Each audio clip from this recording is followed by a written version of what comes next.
Good afternoon. My name is Richard. This is over and over and over again. It is Matchday live from the Premier League. Arsenal versus Everton. Another must-win game for Arsenal if we are to keep ourselves in the chase behind leaders Liverpool. They're also playing at 3 o'clock today. This is Arsenal versus Everton. The first of two, Arsenal versus Merseyside team. Of course, the women play Liverpool tomorrow. But this is the Premier League, Arsenal versus Everton. So let's see how we get on.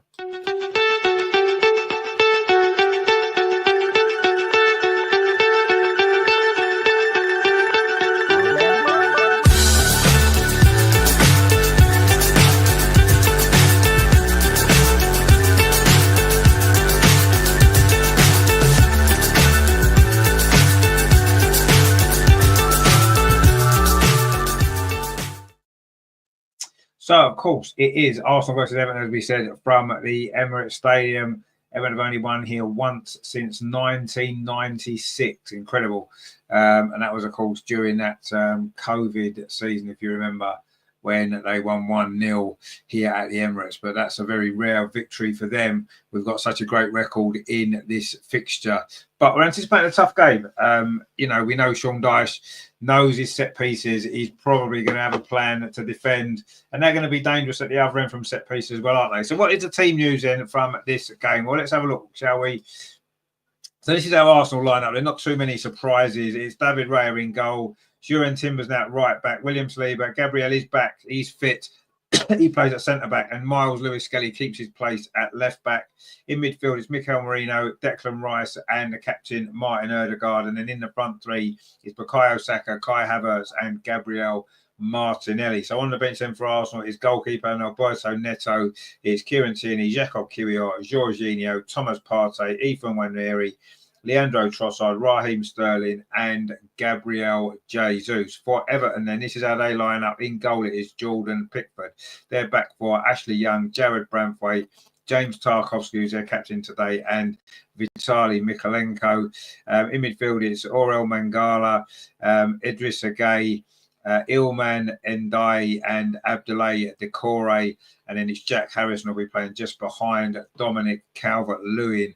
On the bench then for Everton, it's João Virginia, the goalkeeper. It's Seamus Coleman, Michael Keane, Nathan Patterson, Jasper Lindstrom, Harrison Armstrong, Jake O'Brien, Armando Broja, and Beto. So what do we make of them team lineups then? What do we make of that Arsenal lineup in particular? It's going to be interesting to see how that works. Lewis Skelly, of course, getting a start in the Premier League. Greg says, afternoon, Rich, all in the chat. Let's hope for a better game than last time. Indeed, yeah, a better game. Good result will do. Aggies with us from all the way from Sweden. Well, Chelsea ladies lost points. They did. Chelsea women drew 1-1 actually today against Leicester. So Arsenal women tomorrow have got a good chance to close the gap on with a win at Liverpool. That won't be an easy game. We will cover that, of course, for you here, which is good. Greg says, nice to see our star striker back in the starting lineup. Indeed, of course, our star striker, our top scorer, Kai Havertz, he's got 10 goals this season. And I don't think anybody thinks that he's the answer to our centre-forward problems long-term. But to be fair, he's effective in this team.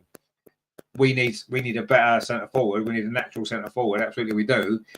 But he is effective. 10 goals this season in all competitions. He scored, 15, 16 last season after a slow start. It's been a good 2024 in terms of goals for Kai Havertz. He certainly fits the way that we play, but it's not quite enough, is it? I don't think, if we're going to go on and challenge and win titles. Kelvin said, isn't White fit yet? No, I don't think White's not expected to be fit for quite some time. And to be honest with you, I don't necessarily think, even if he's fit, he walks back into that team. I think Juran Timber's a much better right back than he'll ever be. So I don't necessarily think Ben White being fit or not fit is going to make much difference to the right back position now. I think Juran Timber has got that nailed down. The only problem seems to be that because we haven't managed to get the left back position sorted, it does mean that Juran Timber quite often goes to play at left back, and then that might leave an opening for Ben White. But there's no question that Juran Timber is a much, much better right back than Ben White. Ben White's been effective again in the system, and this is the thing. And I've been thinking about this for a while. You look through our team, and we don't really have what I would consider to be like top class players. Not many of them. There's a couple in there, obviously, but the players are quite effective in the system that we play. Now, I believe that if any of those players went to play somewhere else, say for example Ben White, if he was to say be transferred to another team in the Premier League, I don't think he would look anywhere near as effective for another team. And he's not the only one. You can look through the team and probably say the same about a few of them. But it sort of worked. But now I think we've seen a proper, what I would consider a proper right back. Bearing in mind, Ben White was a centre back. That's his main position. He's never going to get to play centre back at Arsenal because the two centre backs that we've got are much, much, much better than him. And he got pushed to right back. And he's done an okay job there. Don't get me wrong. He's done a decent enough job there. But to me, he's not a natural right back. We've got one now in Duran Timber, and that is our strongest back four when everybody's fit would be Timber, Saliba, Gabriel. Who would be first choice left back? That's the issue, isn't it? So that's a player we need to look at that position. Is Calafiore? He's a left-sided centre back. I don't think that's his strongest position. Miles Lewis-Skelly, he may be the answer. He might be the new Ashley Cole. Who knows? He certainly had a decent start to his young Arsenal career, hasn't he? I mean, what a performance the other night against Monaco. Fully deserves his place in the team today, or keeping his place in the team today. Absolutely 100% deserves that, Miles Lewis-Skelly. It's good to see another young player. It's just, I suppose it's strange in a way that Miles Lewis-Skelly is now getting opportunities to start games, and Ethan Nwaneri, who was ahead of him in the pecking order, isn't getting many opportunities. And I still find that a little bit strange. In a game like this, for example, it might be we've got two what I would consider to be quite defensive-minded midfield players in Declan Rice and Mikel Merino at home against Everton. Maybe put one of those in there, presumably Declan Rice because he's better, and then maybe put Ethan and Martin Odegaard together in there. Why not? Two players with a little bit of creativity about them, and be nice to see what Ethan Nwaneri can do from a start. But anyway, at least one of the young players is getting some opportunities now to start games, and he's grabbed it with both hands. Or he certainly did the other night, didn't he? Let's see how he gets on today. Martinelli is another question mark I think that we've got in the team. I think that left side of our team is the weakness, isn't it? There's no doubt about that. We don't really have a proper left back yet, and I say Martinelli, he's not good enough. He's not good enough to play that position for us, unfortunately. But he's back in the team today, so we'll see. He's up against Ashley Young, who's about 50, so he's going to have a good opportunity there to certainly take him on for speed, and maybe that's part of the reasoning behind the selection today. I'm not sure, but anyway, we shall see. Aggie says, sorry, can't be with you today. Off to Ballet. The Nutcracker. Wow, fantastic. That'll be great. Enjoy that. And I'm sure you'll be with us tomorrow for the women's game. I'm sure you will. Look forward to seeing you there. Terry says, afternoon, Richard, Greg, all in the chat. Looking forward to this one. I think we need to be up for this, or it could backfire. Absolutely. We definitely need to be up for it today. There's no doubt, because Everton are a physical team. They look at their midfield. They've got Mangala, Gaya, and Ndiaye in there, and Decore as well. It's a very physical midfield, isn't it? And I can see that being a problem for us today. I think that's where they're going to look to try and dominate this game. They're going to try and be strong in there, and if they can get to grips with that midfield, Everton, they'll have a chance of winning. You know that Dominic Calvert-Lewin with the right service can score goals. He scored against us before. We know he is. Angie's with us. How you doing, Ange? Good to see you. Glad you enjoyed the women's show last night. If you didn't watch it, please catch up with it. It was a great show. We had a lot of fun. Obviously, looking ahead to the weekend's action for the Arsenal women as well, which is tomorrow's game, and of course the big game in midweek against Bayern Munich, which is going to be really good, isn't it? So we've got a lot to look forward to in the run up to Christmas here on the channel, and of course over Christmas there'll be lots of games being played. The women won't be playing; they are finished on Wednesday night after the Bayern Munich game until January. But of course, there's lots of games in the Premier League, and the men will be taking centre stage all over Christmas. We'll bring you obviously all of the games as they go ahead. So we shall see. Greg says, afternoon, Terry. Good to see your main man in the team. He loves Kai Havertz, doesn't he? He loves him. Terry says, afternoon to Ange. We're having a good day. Yeah, let's hope you're all enjoying your weekend. I've had a decent morning. Played football this morning. We won. So we're third, fourth in the league, 3 points off the top. I scored again as well. So I've had a good day so far. Let's see that Arsenal aren't going to ruin it and spoil the weekend. So as you'll see, Paul had her work do last night as well. So she had a good time there, which is good. So we'll see. And we've got a race to do tomorrow morning, which is nice as well, isn't it? So busy times in the run up to Christmas. But of course, there are lots of games to enjoy as well. And hopefully today will be, I'm expecting it to be a battle. There's no doubt about that on the pitch. It's going to be a battle. It's going to be a physical game.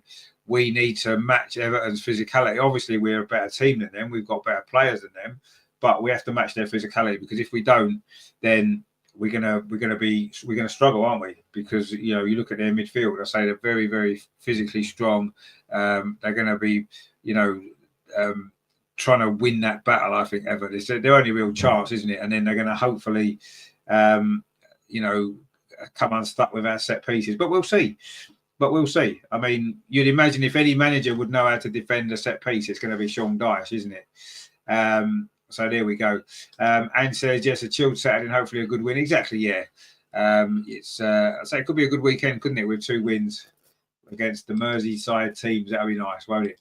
Terry said, Richard, what's your sub count today? I think it was 3,018, something like that. I think we're on, which is good. Of course, we did pass the 3,000 mark last week, I think it was, wasn't it? So we're looking to try to go towards 4,000 now. It's a bit of a way off, I'm sure, but I think we're 3,000. Well, we were yesterday 3,018. I haven't actually checked today.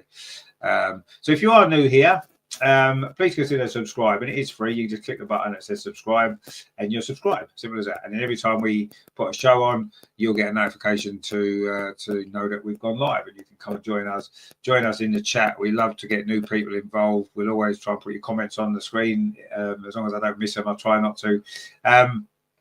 And you can be a part of the show as well, which is good. We're a nice little community here, and yeah, we have some fun as well along the way. So yeah, if you are new, please consider subscribing. I say, don't forget to give us a like as well. That's quite important as well. People don't maybe realise, the more likes a show gets, the more the algorithm boosts it up and puts it in front of new people, and that's how you grow, isn't it? Your channel goes in front of new people. They find a channel, and hopefully they'll enjoy it and want to get involved. And that's sort of how YouTube works. It's quite a tricky thing to get right, but you guys out there are really important for that. If I say giving us a like and subscribing really does help. And yeah, let's have we've had a good 2024. Let's try to have an even better 2025 and really push on. And yeah, let's see if we can get to 4,000 subscribers as quick as we can. Anyway, we're getting ready for the kickoff now here at the Emirates Stadium. Of course, it is Arsenal versus Everton. It's going to be a difficult game. Remember last season? Of course, it was the last game of the season, wasn't it? Took us until the 88th, 89th minute to get the goal, and it was Kai Havertz who scored it as well. So maybe he'll pop up with another one today. But of course, we won that game 1-0. And it was a tricky game. Yeah, it definitely was a tricky game. There's no doubt about that. And today will be just as tricky. Everton are a little bit up and down with their form, aren't they? They seem to be. But, I say they're going to pose a physical challenge for us today. And I think we're going to have to be well up for this. And, yeah, set pieces could be, at both ends, could be quite important today, couldn't they? If we can get our corners on point as usual, then we've got a great chance. And Everton are going to be dangerous from their set pieces as well. It's something that Sean Dyche has perfected over the years, hasn't he? So we'll see. And of course, Dominic Calvert-Lewin is very dangerous. Tarkowski as well can get some goals. So we'll see. I think it's going to be a difficult game. I really do think it's going to be a difficult game. And, I'll be happy if we can just get a victory. It doesn't matter to me too much if we win 1-0 or if we win 5-0. Let's just get the 3 points today, because these are the type of games where it's easy to slip up. It's easy to slip up and drop points, because Everton are capable of taking points off anyone on their day because of the physicality of the way that they play. So we have, it's the sort of game where we just need to get the win. Are they going to target Lewis Skelly on that left-hand side? They might well do. thinking he's a weakness, but he played so well the other day. Actually, Dominic Calvert-Lewin looks a bit different, doesn't he, with his beard and his new hairstyle. Anyway, it's going to be Everton all in blue. They are going to be kicking off, attacking the goal to our left, which is the North Bank. Arsenal, of course, in the red. We've got the white shorts on, not the red shorts that the women wore the other day, which was a fantastic kit, I thought. But the men are in the usual colours, red and white, of course, of Arsenal. And it is Everton. I say Everton going to get us off and underway here in a cold but calm Emirates Stadium. Not the wild wind that we had last year. Of course, North London Forever is ringing out in the stadium, as it always does, as we get ready for the kickoff. It's not quite You'll Never Walk Alone, is it? But it's as good as we're going to get. And anyway, we haven't now kicked off. The ball's now gone back to Jordan Pickford, the Everton goalkeeper, goes long up that far side. Dominic Calvert-Lewin was battling for that ball, but Gabriel back in the team today is so important. He is. You got to feel a little bit sorry for Jacob Kiwior. I think he's done a decent enough job in the games that he's had to play. Last couple of games, he's done all right, hasn't he? Okay, he made a bit of a mistake for the Fulham goal. Anyway, Dominic Calvert-Lewin there showed good strength against Gabriel, but too much strength, and the referee's given a free kick. He outmuscled Gabriel there, and I think that's going to be a key battle today. They might look at that and think, well, Gabriel's not been fit. It's his first game back. How fit is he? And they maybe look to target him out of the two. Obviously, it's not really worth targeting William Saliba. He's just a waste of time, isn't it? Because you're going to get nowhere. But maybe Gabriel, they might look on him and think maybe it's that left-hand side could be the weakness with Lewis Skelly and Gabriel not necessarily 100% fit there. So that's maybe what Everton will try and do. Anyway, Arsenal in possession. Gabriel with the ball now finds Martinelli right over on that far side. Rajanda's with us. How you doing, my friend? Good to see you. And the ball goes back all the way to David Rose. All in yellow today, the Arsenal goalkeeper. Just touches it off to William Saliba. Now it's with Declan Rice. Plays it up his near side. Martin Odegaard plays the ball back to Juran Timber. Thought about a long ball towards Bukayo Saka. Changed his mind and went back to William Saliba. Arsenal just keep in possession. Gabriel moving forward towards halfway, but then goes square to Timber again. Quite central, the Arsenal right back. Arsenal do like to invert their fullbacks, don't they? To try and gain control of the middle of the pitch. William Saliba now plays it out to that far side. Gabriel, again, he thought about a long ball up the line, changed his mind and went back to William Saliba. Arsenal just looking to keep some possession here, but we're still inside our own half. Martin Odegaard now just in the Everton half on this near side, touches it back to Juran Timber. Now he's going over halfway. And he plays it back to William Saliba. And Arsenal keeping the ball, but not really looking as though we're going to break down this Everton defence. And that's a long ball up this near side, looking for Bukayo Saka, but it was cut out actually by Ndai, who gets the ball back again for Everton on this near side. And he's surrounded by three Arsenal players. And Bukayo Saka comes away with the ball. That was good press from Arsenal. But Arsenal play the ball back, though, to Gabriel. Now it's with Miles Lewis Skelly, who's played 2.5 minutes. Still 0-0. Nothing's really happened yet, other than Arsenal keeping possession in rather safe areas. But we won a free kick. Lewis Skelly there was fouled by Idrissa Gueye. And it is a free kick to Arsenal. Take it quickly. Played up this near side. Bukayo Saka. 2 goals, of course, the other night in the Champions League. And I suppose technically an assist. But I'm still convinced that was an own goal. It wasn't Kai Havertz's goal at all, was it? I think the defender touched it in. But anyway, we did win 3-0, which, I don't know, I wasn't overly impressed with how we played. I thought it was quite a flat performance the other night, really. I thought Monaco had a really good spell in the second half. But we did score goals, didn't we, the other night at good times. And I think that's important sometimes, isn't it? It doesn't necessarily matter how you play sometimes. If you score goals at a good time in the game, it makes a massive difference. And I think that's obviously what we did on Wednesday night against Monaco. And it was obviously enough to give us what looked like a comfortable victory. But I didn't think it was that comfortable when you look at the game overall. Anyway, else coming forward now with Bukayo Saka. Plays the ball back to Declan Rice. Now it's Martin Odegaard twisting and turning, gives it back to Declan Rice. And again, we're quite happy, aren't we, to go backwards. We're not bothered about always going forward, are we? We just want to keep possession of the ball. We do come forward now. Bukayo Saka on this near side. A little bit of space for him. He's got 2 Everton defenders ahead of him. Just plays the ball safe back to Martin Odegaard. There he chips the ball in towards the penalty area. It wasn't a great ball, actually. Easily cut out there by Jared Bramthwaite. But it's going to be a throw to Arsenal on this near side. Ndai there couldn't keep it in. Declan Rice in possession now for Arsenal. We've played 4 minutes. And nothing too much has happened yet. But maybe it will now. Gabriel Martinelli over on that far side. Cuts in field. And Again, he's forced back. Everton defending well, as we expected they would. You know, despite their position in the league, they are a solid defensive team, aren't they? I know they did lose 4-0 to Manchester United last week, but overall they are quite solid defensively, aren't they? Anyway, also coming forward now, Martin Odegaard chips it in towards Julian Timber and Bukayo Saka left the ball for each other, and it's gone behind for a goal kick. And that was a good. That would have been a good moment, actually, if one of them had taken control of that situation. It was nice play initially on this near side. Saka played it back to Martin Odegaard. He chipped the ball for, I think he was looking for his Timber, but he saw Bukayo Saka coming in and left it for him, and Bukayo Saka was making a run into the 6-yard box and left the ball behind. And it didn't come to anything, which was a shame. A little bit of a misunderstanding there between those two. Terry said, did anyone watch the Chelsea game earlier? How lucky they was to get. Well, I didn't watch it. I didn't even know the score, actually. I've played football this morning. I didn't get back till about 1 o'clock. I've been quite busy, so I didn't even know that. I forgot they were even playing today. I thought they were playing tomorrow. But delighted to see the score, obviously. But you know, we need to win our game tomorrow, don't we? Or it's in vain, really. Chelsea don't do that many points, so we need to make the most of it when they do it. Everton are coming forward now. Their first real attack, a little bit of space here. That's a good ball. Decore's inside the penalty area for Everton. Oh, and he took too long. Great defending, though, from Gabriel. But Decore there, he took far too long to make a decision.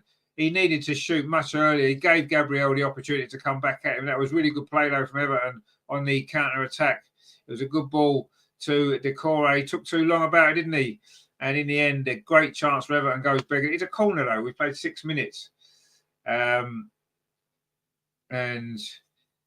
he'll know that was a big chance. He's got a decent goal scoring record for a midfield, hasn't he, Abdoulaye Decore? I remember when he was at Everton, I kind of quite fancied Arsenal signing him, actually.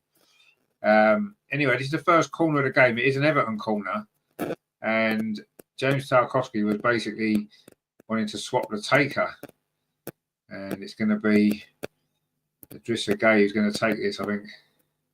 I know it's in Dye. It was going to be Idrissa Gueye. Anyway, Everton have got plenty of bodies in the box. They will be dangerous from this. They will be dangerous from this if the delivery is good. It's flat towards the near post. It's an Arsenal head gets there. Everton win the second ball. Arsenal haven't really got it away yet. It's still inside the penalty area, bobbling around. It comes out to the far side. Decore again tries a shot and it's blocked this time.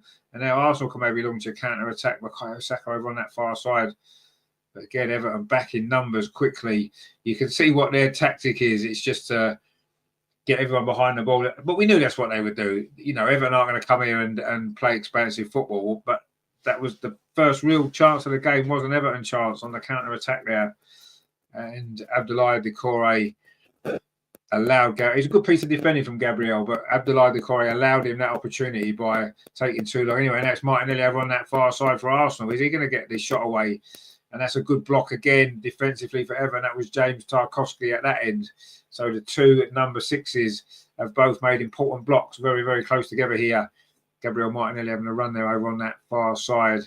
He tried to go past Tarkowski, but he wasn't having none of it, was he? The former Burnley defender, Everton captain today.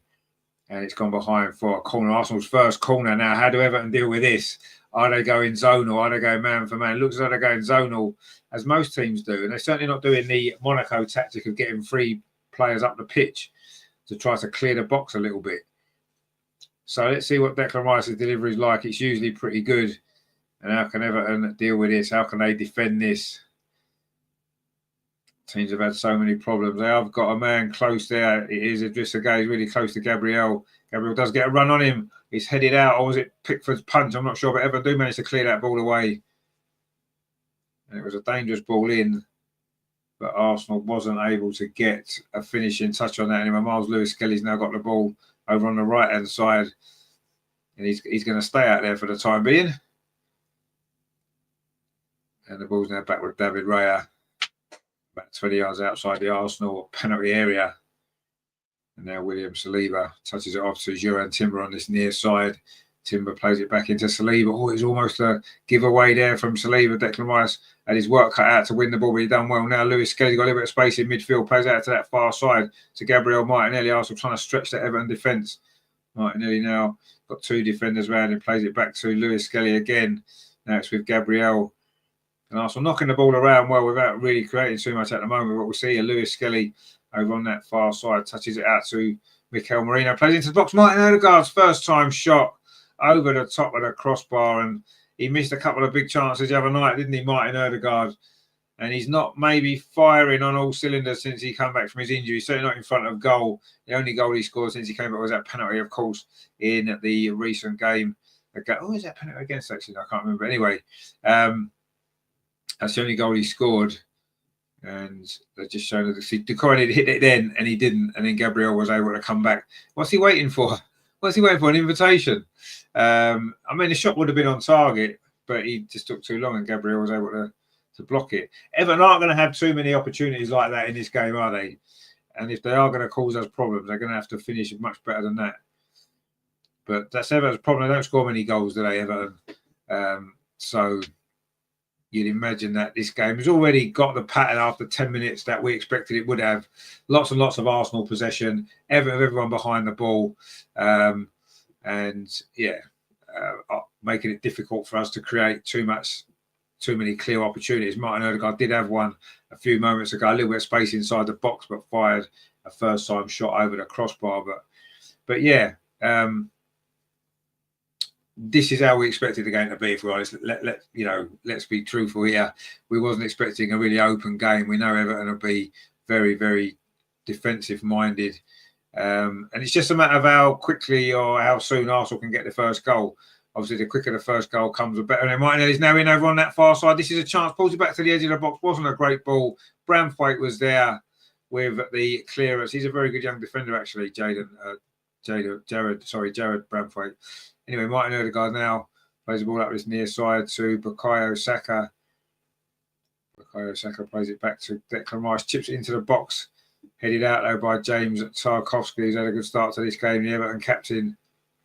Miles Lewis-Kelly now plays it into Martin Odegaard. He's got time for a shot on the edge of the box. It is a shot on the edge of the box, but it goes just wide of that far post. And he got himself into a little bit of space again, Martin Odegaard. But he couldn't direct that shot on target. Just skipped past one challenge and then dragged it wide. Pickford didn't look like he was going to get anywhere near it, actually. He'd already maybe committed to go the other way. It went through the defender's legs. I think maybe Pickford was fairly confident that was going wide. But suddenly Arsenal having one or two moments here, aren't we? We've played 12 minutes. Mark says, I was hoping Leicester were going to hold on. Yeah, they were winning. Leicester winning against Chelsea. It was a late equaliser. So they held on for a draw, I suppose. But yeah, it's a shame they couldn't win. But it just goes to show, doesn't it, that Chelsea are vulnerable. They are going to drop points. I said this a few weeks ago and everyone said, oh, it's over. No, it's not over.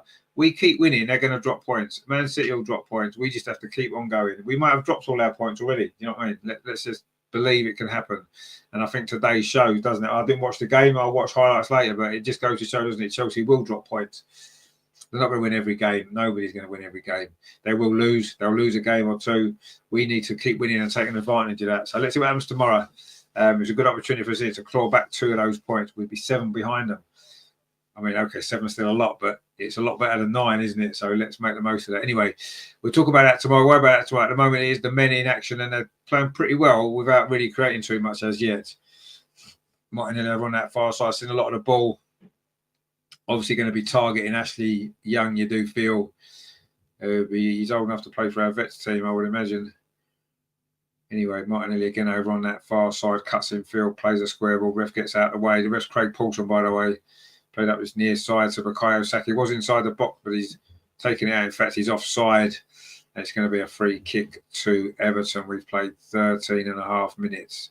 Still 0-0, not really clear openings. Martin Odegaard's had a couple of efforts that have gone, well, one went over the bar, one went wide of the far post. Other than that, we've not created anything.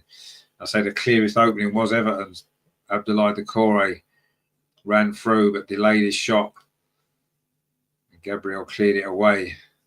James Tarkowski plays a long ball up that far side, looking for Dominic Calvert-Lewin. And it's good play there from Gabriel. I think those two are going to have quite a battle today, aren't they? Arsenal had 82% possession, by the way, in these opening 14 minutes. Incredible.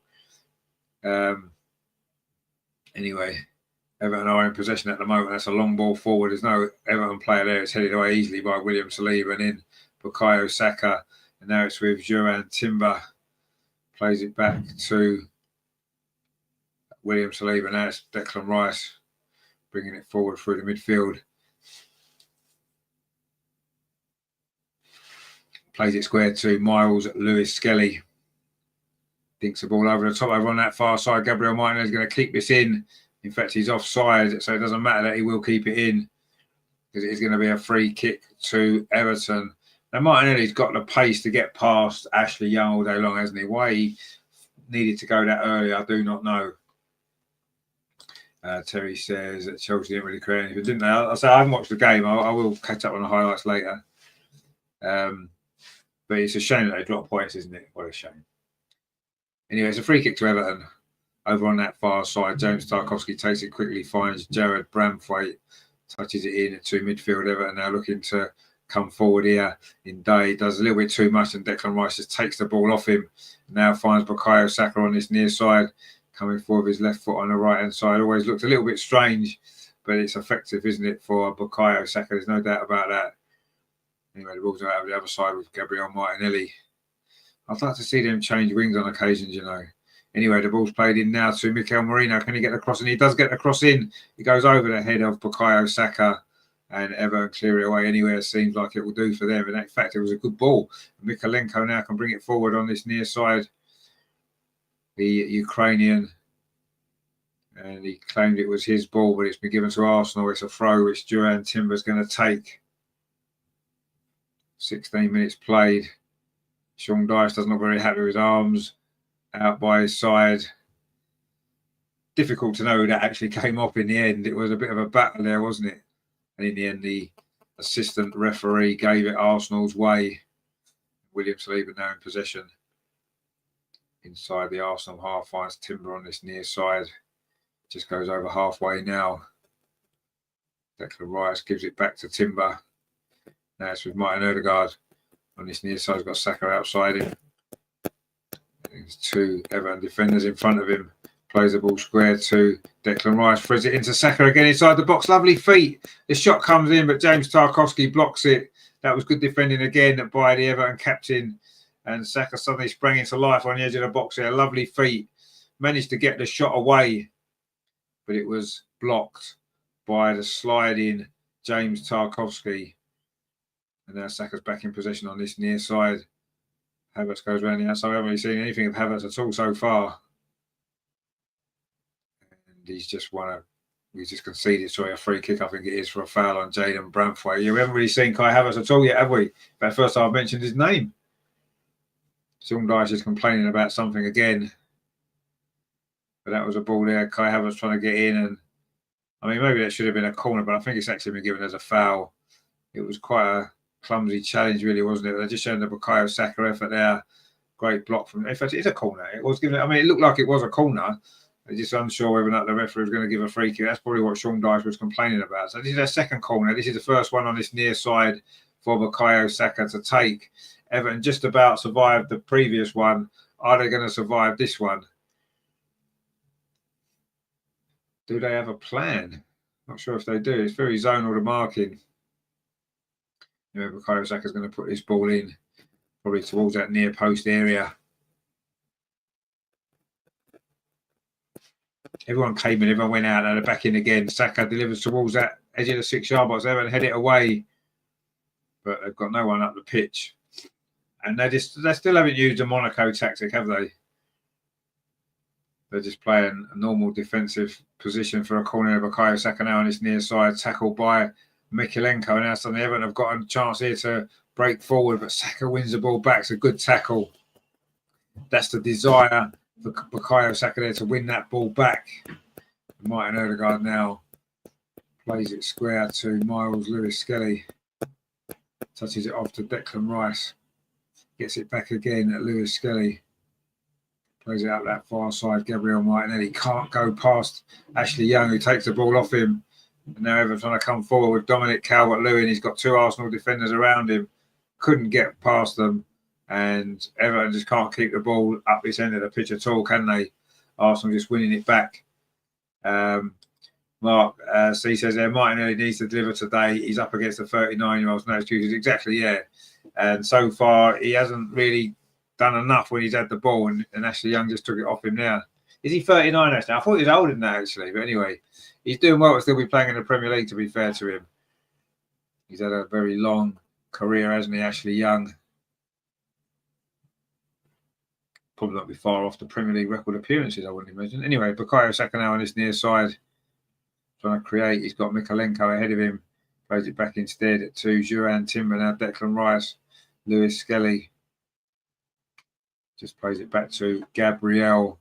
Arsenal completely dominating the possession here, but not really looking as though we're going to score a goal at any time. We've played 20 minutes.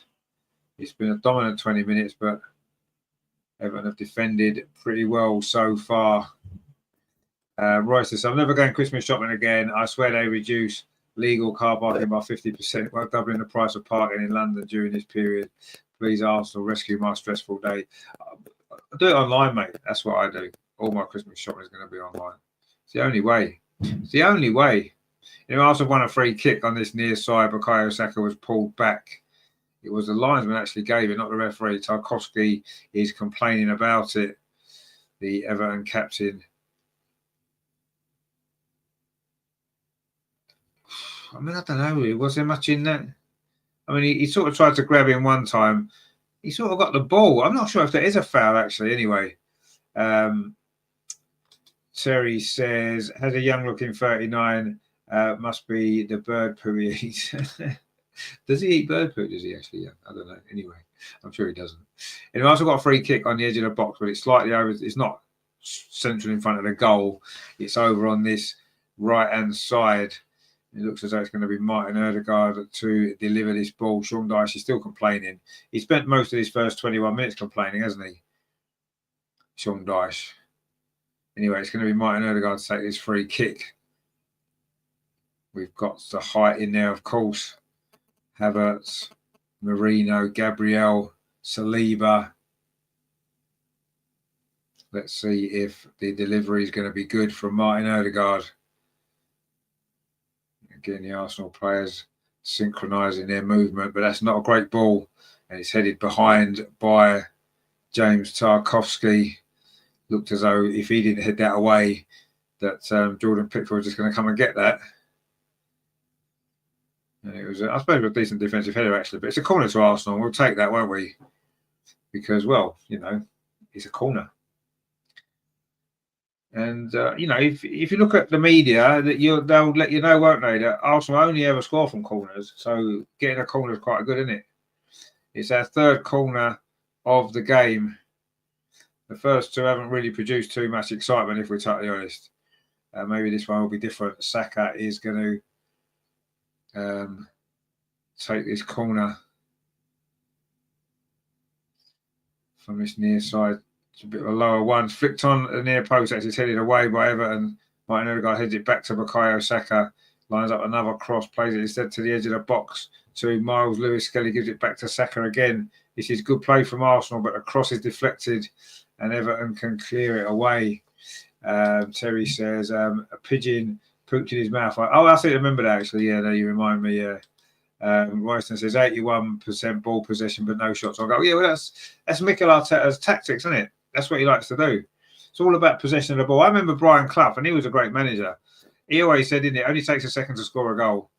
Possession doesn't matter if you don't do anything with it. It's all about putting the ball in the net, putting the defence under more pressure than we're doing. Anyway, Kai Havertz now, seeing if we can change all of that.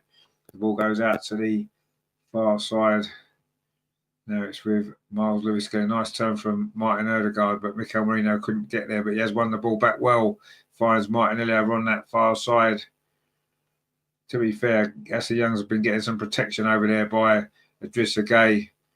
Martin Ødegaard now. Martinelli's outside him. Can he get the cross in? Oh, it's Declan Rice actually out there, sorry. Now it's with Miles Lewis. No, it's Declan Rice. It was Martinelli. Anyway, Declan Rice now finds Kai Havertz on this near side, turns away, looking for a pass, finds Declan Rice again. Gabriel plays it out to that far side. Now it's with Martinelli. Plays the ball into the box. Wasn't a great ball, actually, and it's cleared away. And Calvert-Lewin. Oh, that's a nice play from Calvert-Lewin. And Everton now will look to break forward. And was that a foul inside the centre circle? Referee was going to give it, but Everton's still in possession. So we play on. They haven't got enough men forward, though, so they have to play the ball back. Is Dwight McNeil not fit, actually, for Everton? He's a decent player, isn't he? Dwight McNeil. Another ex-Burnley player, of course, that Sean Dyche brought with him. Along with James Tarkowski, of course. Everton are in possession now. A little spell of possession for them. That they've not had too much of the ball, have they? Anyway, Everton are trying to come forward now with Idrissa Gueye. No, sorry, with Mangala. Plays up his near side to Mikalenko. Zinchenko's mate, of course.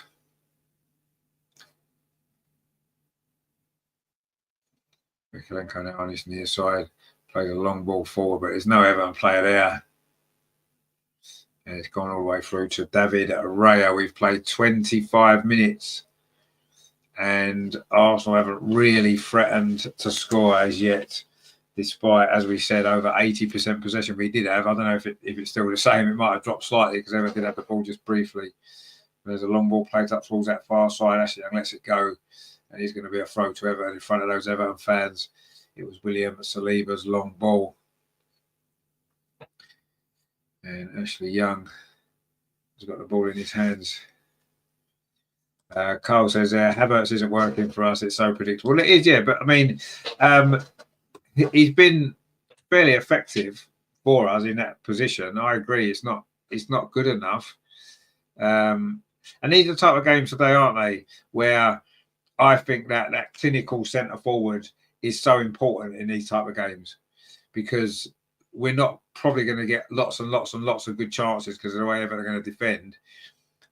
So we need to be clinical when we get them. And that's where your big centre-forward or your proper natural goal-scoring centre-forward comes to the fore, isn't it? These are the type of games and that they're made for, aren't they? These are the type of games where you need your big centre-forward, don't you, to take that chance when it comes along. And I think that's just where we're lacking. We're in the box now with Martin Odegaard, tries to cross it. It's blocked again by Branthwaite. Liverpool are losing at home, and they've had Andy Robertson sent off. So Liverpool could be dropping points here today. They're 1-0 down. It's Andreas Pereira with the goal. And Andy Robertson's been shown a red card at Anfield. It's Liverpool 0. It's Fulham 1. That is a shock score. The only other goal in the Premier League is Wolves. Wolves are losing a Matt Doherty own goal at home to Ipswich. Well, I think Gary O'Neill would be in trouble there if they lose that one. And they've also got another corner. Liverpool are behind. They are behind. Wow, incredible. But it's a corner now too. Arsenal on his near side. Saka plays it in. Oh, Pickford just got a touch on that. But Arsenal still keep possession. Cross comes back in again, and now Pickford's grabbed that ball. Terry says, question for you. If we get a top centre forward, what happens to 29? Well, 29 will play and the top centre forward will be on the bench, obviously. Carl says, we need Partey in CDM. He plays forward. I love Rice, but not progressive. Yeah, you're right. And that's why I think when it's Mikel Merino and Rice, it doesn't really work, especially at home, in a home game against Everton. Rice can sit and you can play two more progressive players. I mean, I don't know necessarily about Thomas Partey. I would have played Ethan when they're in this game. And Martin Odegaard, give Everton defence.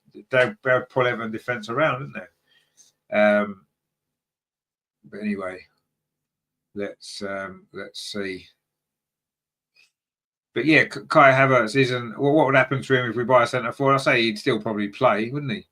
Anyway, Saka's in now on his near side. Saka a little bit of space, pulls it back. Why didn't he shoot? But Martin Odegaard, Pickford saves it. Actually, good save from Jordan Pickford. That's the best chance that we've had so far.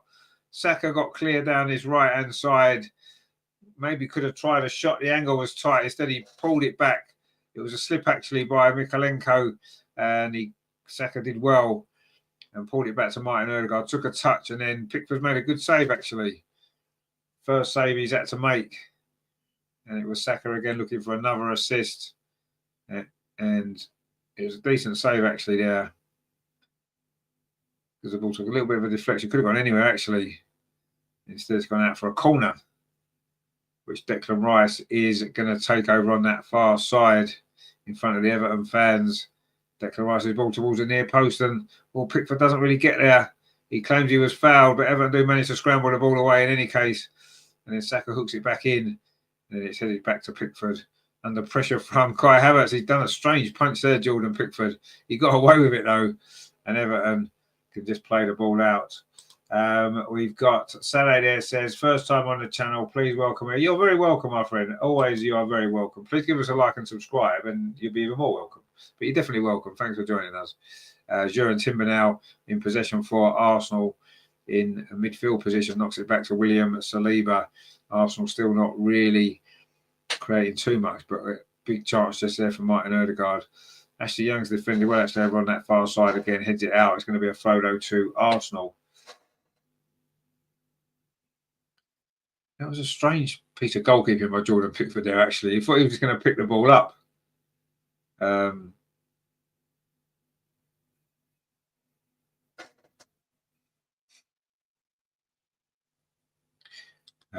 Mark says, if Miles Lewis Skelly has a son, will he call him Junior? I don't know, maybe he will. Anyway, it's a throw which Miles Lewis Skelly is going to take. And Arsenal don't really make the most of that. And Everton again can come forward over on that far side. Ball played up the line looking for Dominic Calvert-Lewin, but it's a good tackle there from William Saliba. And Dominic Calvert-Lewin hasn't really had any service at all so far, has he? Everton are quite happy to just... It's a containing game for them, isn't it? We've played 31 minutes, and you'd have to say they'll probably be reasonably happy with that, won't they? I think Everton. They probably knew that they were going to be under a lot of pressure in terms of possession, and they know they've got to defend well, and that would have been their game plan, and that's obviously how it's working out so far. They did have that big early chance, and had they taken that with Abdullah Decore, it would have been a really tough game for us, wouldn't it? Because if Everton do score the first goal, it's going to be really difficult, isn't it, to break them down? I mean, it's been difficult enough to break them down as it is. There's a little bit more anxiety, isn't it? When you're 1-0 down, there's more anxiety comes into your play anyway. And you maybe don't always make the right decisions, do you? But anyway, let's see. All Arsenal giving the ball away. It was Kai Havertz now ever coming forward again. Decore, there's some space on this near side. Everton coming forward again. Played through the legs there of Kai Havertz, but William Saliba's across to take the ball away from Abdullah Decore.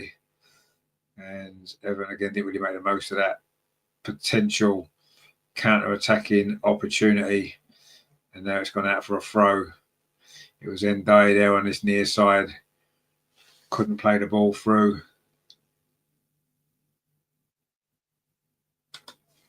Cole says, big him up. I love AFC. I respect it. It's the hardest league in the world. And they're all pros. Only a few truly weak teams in the Prem. It's hard with very small margin for error. Big up the channel too. No problem at all. Thank you for joining us, my friend. Thank you for joining us. But you're right. I mean, every game in the Premier League is a tough game. There's no doubt. You know, it's always going to be tough. But you know, if we're going to want to win league titles, we've got to find a way, haven't we? You've got to find a way to win these games. How tough it is, you've just got to find a way. And you know, potentially we still will. It's been difficult so far to really create too much, but you know, this is a typical game at the Emirates, really, isn't it? Against a team that we're expected to beat. You know, it's how it plays out, really, isn't it? But so far, we're just lacking a little bit of invention.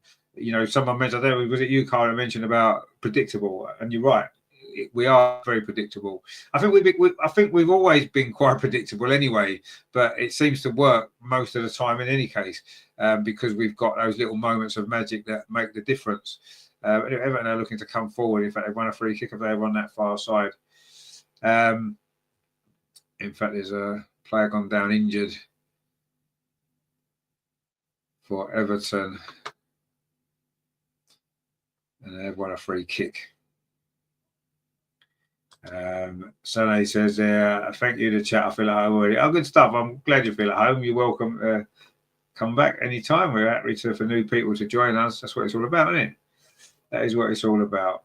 Carl says, how long have you been streaming and doing YouTube? I'll say about 4 years now, I think. So we're still quite new, quite a small channel. We're trying to grow, and it's good that we're getting, yourself and Sana in, new people coming and joining us, which is great. That's what we want to see. So it's good to have you with us, and hopefully you'll stay a bit as well.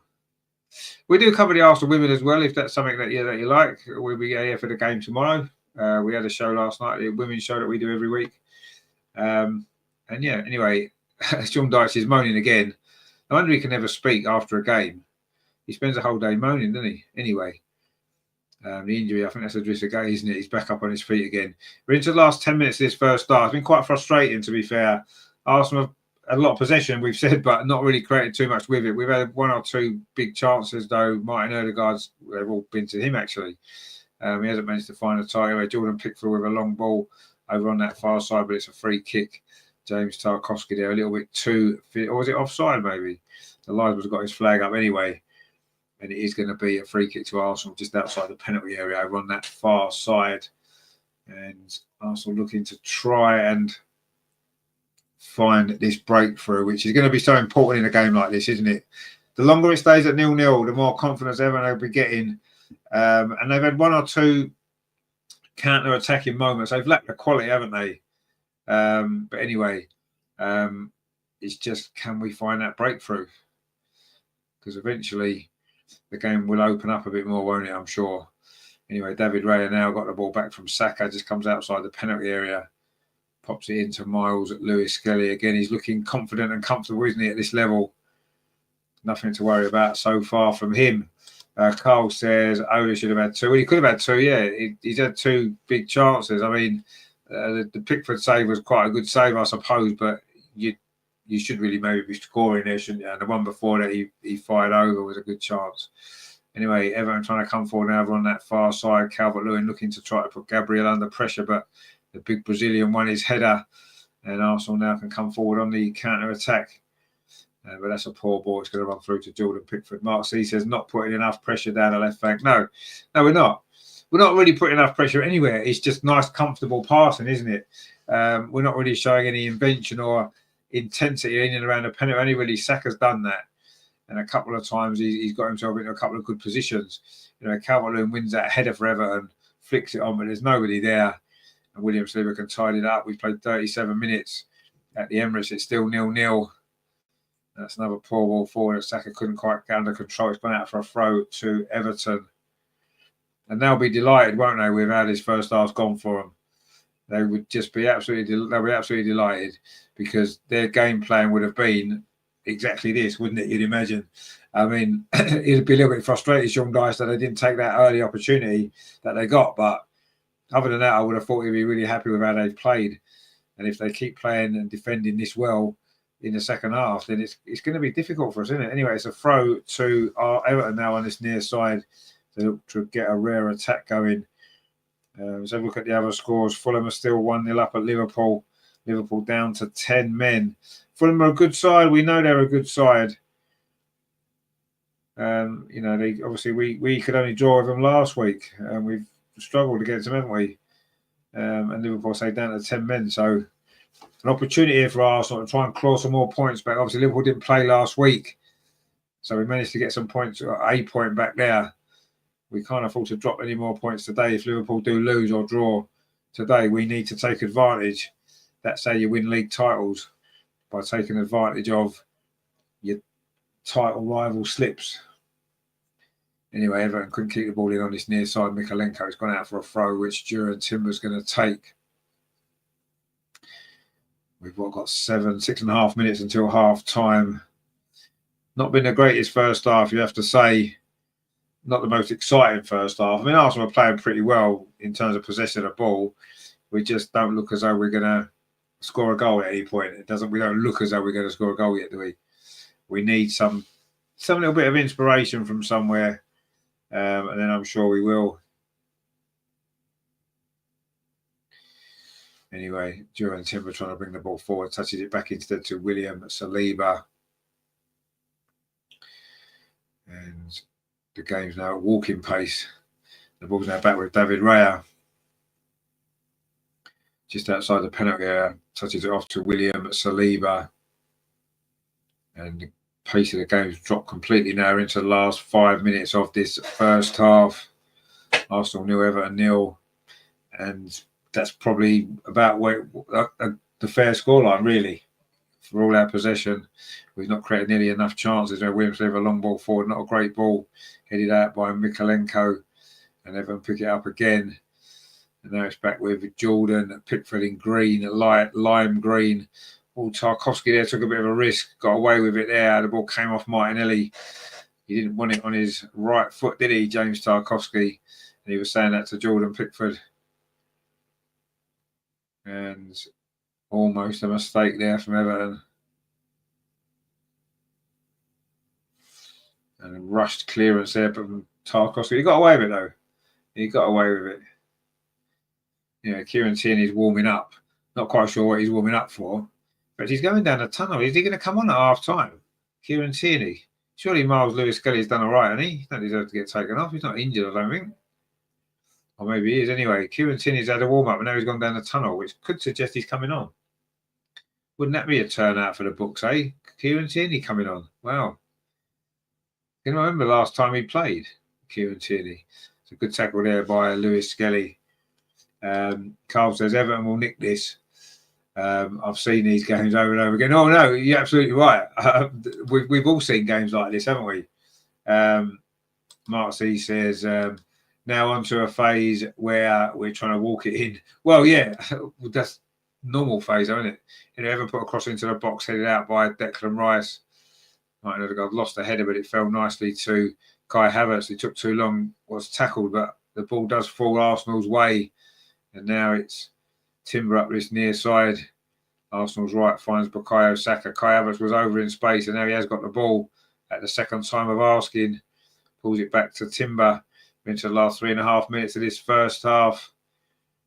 First half dominated by Arsenal, but without really threatening the goal too much. Jordan Pickford made one save. One save and that's it. And that's not enough, is it, for in a game like this? Where Martin Odegaard's cross, again, it's far too close to Jordan Pickford. Just grabs that comfortably. And Everton now can try and come forward themselves. Not often that they've had the ball in our half, is it? They do that point in the stat that they touch it in the opposition box. I wouldn't have thought Everton have had more than 2 or 3, and that'll be it. In this first half, they've had too many touches in our half, let alone anything else. Anyway. Everton in possession now. They're in Arsenal's half as we approach half time. And I would have thought Sean Dyche, despite him moaning about everything on the touchline, must be happy with the way this game's gone. Oh, that's a poor mistake though by Jordan Braithwaite, and suddenly Kai Havertz is in on the edge of the box, plays out to that far side. It's Martinelli with a shot. Pickford makes a save, and Martinelli there again can't quite get the finish. But that was a mistake from Everton. Now Declan Rice is going to try his luck from distance. It's easily blocked from Decore. It's going to be a throw though to Arsenal. And mistake there from Braithwaite almost cost Everton there. But Martinelli couldn't take the chance. Mark C says Rice telegraphing that he was going to have a shot. Yeah, he did, yeah. Martin Odegaard was closed down quickly, and now Everton can try and launch a counter-attack. They have played on a counter-attack all first half. Not necessarily too successfully for most of the time, but they are trying to come forward now. Calvert-Lewin picks the ball up. He's going to have a run up this near side, going towards the corner flag. A bit early for that, mate. Anyway, plays the ball back to Abdoulaye Doucouré. And Everton switching the play from left to right. It is Ashley Young getting forward. It's a decent cross. Gabriel headed it away. Maybe we should let that go to David Raya. Everton picked the ball up, having a good finish to this half. Another cross comes in, but that's well over hit. It's gone behind. It's going to be a goal kick to Arsenal into the last minute. That was Jack Harrison with that cross. But Martinelli had the big chance for Arsenal, didn't he? Just a few moments ago, it was a terrible ball from Braithwaite there. He put in Kai Havertz. He just slipped it across to Martinelli. He took it wide, and it was maybe too wide that he took it. And then he was always going to have trouble trying to squeeze it in there with his left foot. It was a good save, though, from Pickford. And that must only be our second shot on target, I think, in that first half. which isn't enough, is it, in a game like this? When Martinelli again coming forward over on that far side. There's 2 Everton players across there, and Ashley Young actually does really well. He's done really well, Ashley Young, and brings the ball forward and then plays it up the line, but it's gone out for a throw to Arsenal. We're into the last 30 seconds of this first half. There'll probably be a couple of minutes of stoppage time, but not much more than that, I wouldn't imagine. There was only really that one little injury break, wasn't there? I think it was Endai went down in front of the dugouts and that needed some treatment, and that was it. So there'll probably be 2 minutes. Terry says, 1 more birthday for Young and Arteta probably. Yeah, he probably will. Yeah, he'll have him. Imagine having him and Sterling and Jesus on the bench. Well, Cole says, Martinelli with his pace should be skinning old man Young. Why do you think he's been so poor? Well, I don't know. It's 1 minute of stoppage time, by the way. I don't know. He's just a headless chicken, Martinelli, isn't he? He runs up and down a lot. He is quick, but he doesn't seem to know what he's doing. He's got very little end product. And I just don't think he's quite good enough. He hasn't developed in the way that we expected him to when he first burst into the team. He was brilliant, wasn't he, at the beginning? Calvert-Lewin's done well to win that header. Jack Harrison over on that far side won a throw, and Everton are actually finishing this half quite well. Mark C says, with Odegaard, Saka, Rice and Marino all capable, I'd like to see us have a few more shots from outside the box. Well, yeah, shots from outside the box are nice, but, that's not what we do very often, is it? It's just not what we do. Now, when was the last time we scored a goal from outside the box? Can't remember. If ever got a throw over on that far side, we have played the minute of stoppage time. In fact, there goes the half-time whistle, and it's been a very frustrating half for Arsenal. Really, really frustrating. We just haven't got going at all in an attacking sense. We've had loads and loads of possession, but actually haven't had the best chance, probably, which was Abdoulaye Doucouré's effort very early on. He just took too long. And in the end, Gabriel came across and made the block. Martin Odegaard's had a couple of efforts. One was saved. He's put one over the bar. He's put one wide. Other than that, though, we've not really threatened at all, have we? Martin, right at the end of that first half, there had a shot from a tight angle. But other than that, yeah, not great, has it? Terry says, what a load of rubbish that half was indeed.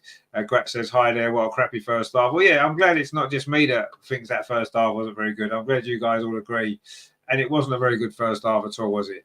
We just lack intensity. We lack ideas, I would say, is the main thing, isn't it? Now, we know we've had problems scoring goals from open play in recent weeks. It's just not quite happening for us. We are dangerous from set pieces. Everton defended them really well today. But yeah, not really good enough. Cole says, do you think it's Arteta or is it Martinelli? I feel under Emery would have improved. See, I agree with you. I do think that because Mikel Arteta is 100% focused on the structure of the team, and he doesn't give players the opportunity to really express themselves. The only one who maybe is allowed to is Bukayo Saka, and even he's restricted quite a lot as well, I think. So yeah, I definitely think that Gabriel Martinelli hasn't pushed on because the manager hasn't allowed him to express himself. It was quite telling to me a few months ago when Martinelli had been away with Brazil, and he was asked about it, and he said it's nice to be able to play with some freedom. And he probably didn't mean it in that way, but that's actually quite telling, isn't it? That he goes and plays for his national team and he's given more freedom. Most other teams' players are allowed to play with more freedom than the Arsenal players are, because Arsenal's all about the structure of the team. And I 100% do feel that Mikel Arteta has held Martinelli back. I think he's held back a few players. I don't think it's just Martinelli. There's been players that have suffered before that have not at the club anymore, that wasn't able to play under this manager. And I still feel that some of the players that maybe are playing okay would actually, some of them would be able to express themselves more. Saka, for example. When you look at a player like Cole Palmer, for example, at Chelsea, he's a fantastic player and he's allowed to do what he wants, essentially, isn't he? He can just go out there and play. He hasn't got to fit into any structure, really. And if Bukayo Saka was given that same freedom, he would be every bit as exciting to watch. And he isn't. I mean, he's our most exciting player, but he could be even more exciting if he was allowed a bit more freedom. And that's the problem that we've got with this manager. That's why the football generally isn't that great to watch most of the time, because we don't have that freedom, do we? Grat says, let's hope for some more fart in the second half. Yes, that's a word, but not the word you first think. Okay, what does that mean in Swedish? If you are new to the channel, Grat does teaches a lot of Swedish on this channel, which is always nice. Mark C says, trying to kill Everton with 10,000 passes. Yeah, trying to kill everyone. Cole says, I love Saka, but he's very robotic. I feel it's the system that restricts him. No, you're right. It is the system, 100%. It is. It's the structure of the team is too important to this manager. So players can't express themselves. They can't relax and be themselves. They have to play to the structure. And if they don't play to the structure, they're going to be out of the team. You know, and some players just haven't been able to do it. And other players are doing it, but they're maybe not doing it as well as they could do if they're allowed more freedom. Grat says fart speed. Oh yeah, that'd be like fartlek in running, won't it? It's a style, isn't it, of running training called fartlek, and I'm sure that's from Sweden. Actually, originated from Sweden, didn't it? And that's doing different pace during your run, not sticking at one pace, not going fast or slow, doing a little bit fast, a little bit slow, a little bit fast, a little bit slow. So yeah, that makes sense. That does make sense actually. Terry says, in my eyes, Arteta has destroyed our left-hand side since he's been there. Yeah, he has, absolutely. Mark C says, our guy's not getting shots off quickly enough, taking a touch too many, just hit it first time and catch Pickford off guard. Yeah, maybe so, yeah.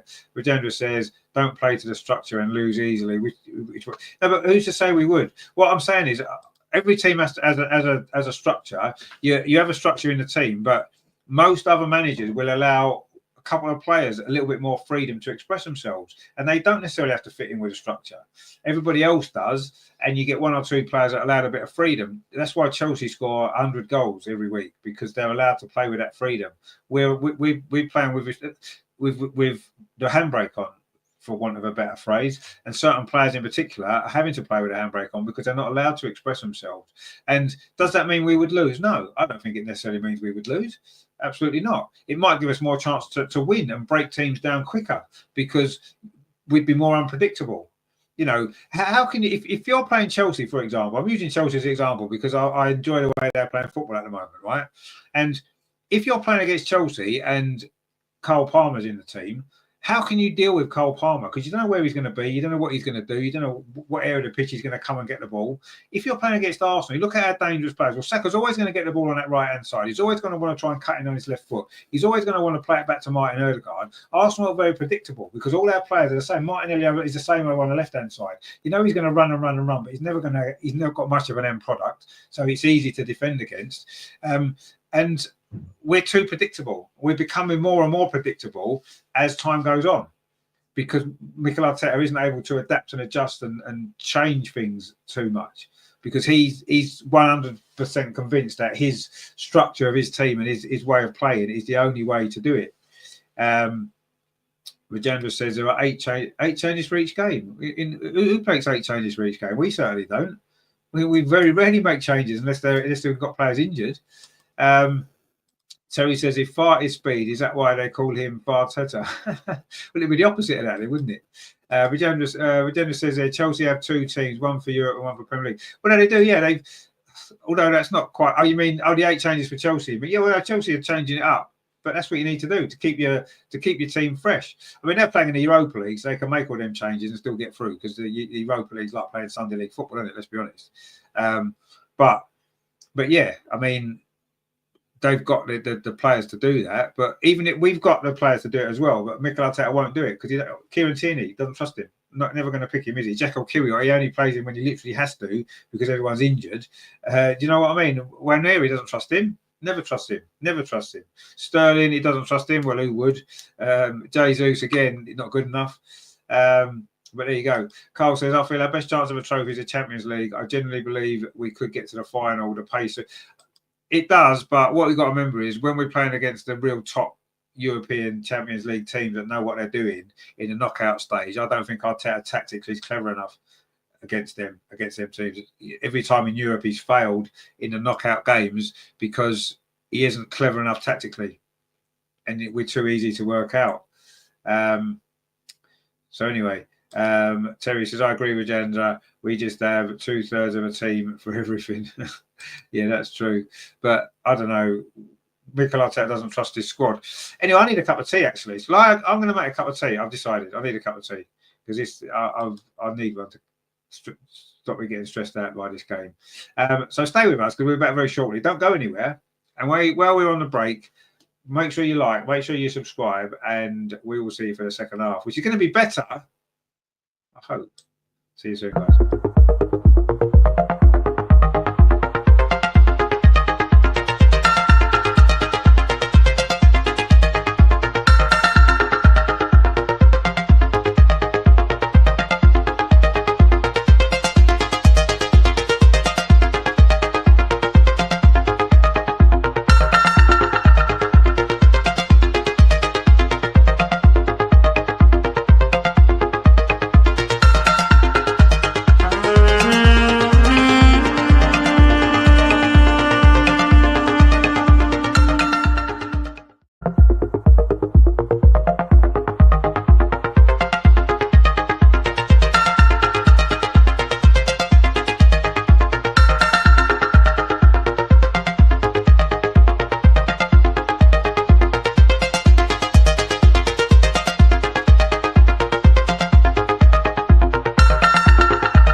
Hello, welcome back. The second half's actually started. I was a bit longer than I thought there, wasn't I? Christ. Anyway, I've got a chocolate, right? And if you can guess what chocolate it is, then Arsenal will definitely win the game. But you've got to get it right. Otherwise, we won't win. So who's going to know? A shot comes in. Oh, good save from Pickford there. From Bukayo Saka, I think it was. Terry says, come on, you guys, let's wake up this half indeed. Terry says, good averages today, chat, but let's like and subscribe if you haven't. Yorkie bar's like, oh, is that what your guess is? Is it? Has Terry guessed the Yorkie bar? Is he right? Second half Yorkie bar. Oh, is it a second half Yorkie bar? Is it? Is it or not? You know, Arsenal got a corner started this second half. Can Arsenal get the goal? The breakthrough goal.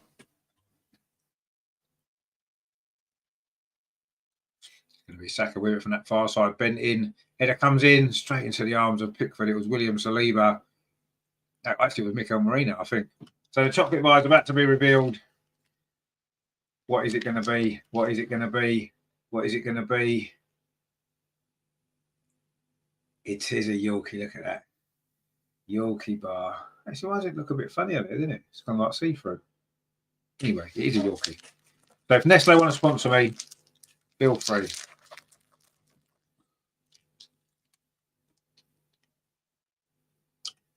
Agenda's got it right. Indeed.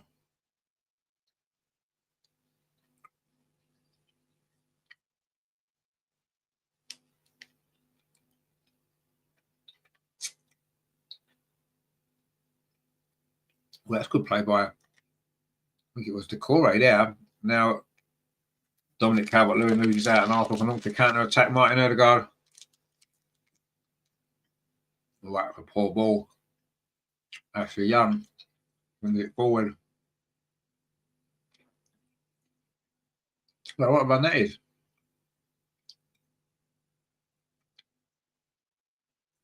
And then he fouls Miles with his skelly inside the penalty area. He's going to lie down after that, isn't he?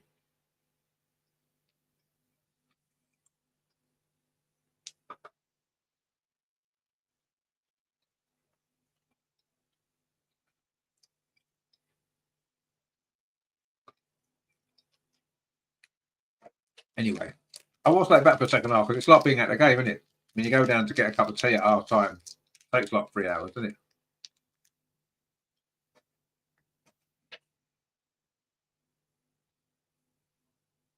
Anyway, Everton now looking dangerous. Calvert-Lewin inside the penalty area.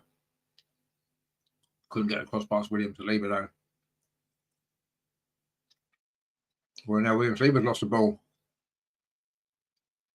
Everton showing much more attacking intent here at the start of the second half. Ashley Young plays it forward, not a great ball. And in the end, a cross into the arms of David Raya.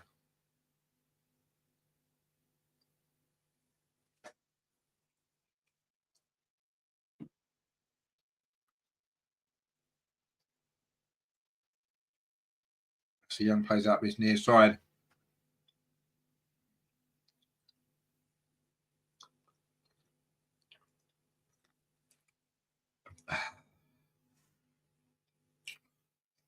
Jordan Pickford now goes long.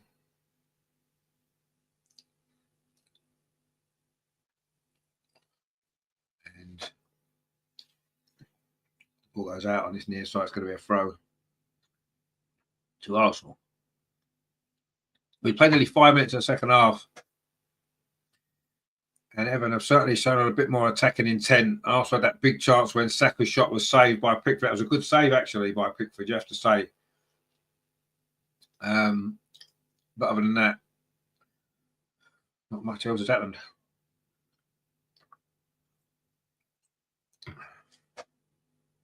Mikel Merino now plays the ball up this near side, but Branthwaite's there. Oh, it's a bit of a loose pass towards Pickford. He's had a couple of strange moments here, hasn't he, Jared? Branthwaite. Here's a throw to Arsenal. Mark C says Snickers. See, I'm allergic to peanuts and nuts, so I can't have a Snickers, unfortunately. So Yorkie's all right for me because it's just basically chocolate in it. And it's a man's chocolate. It's not for women, you see. You could get away with it in the 1980s, couldn't you? You can't anymore. Even though it's true. I don't know any woman that likes a Yorkie, I've got to be honest. It's definitely a man's chocolate, isn't it? 100% a man's chocolate. I always thought Bounty was more of a woman's chocolate, with a coconut and that. Do you know what I mean?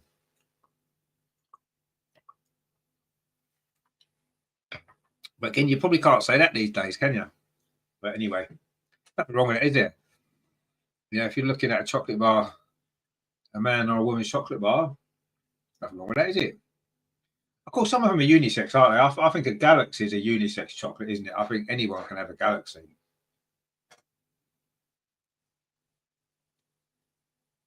But yeah, I think a Bounty is. If you eat a Bounty and you're not a woman, you need to reassess your life, I think, quite honestly.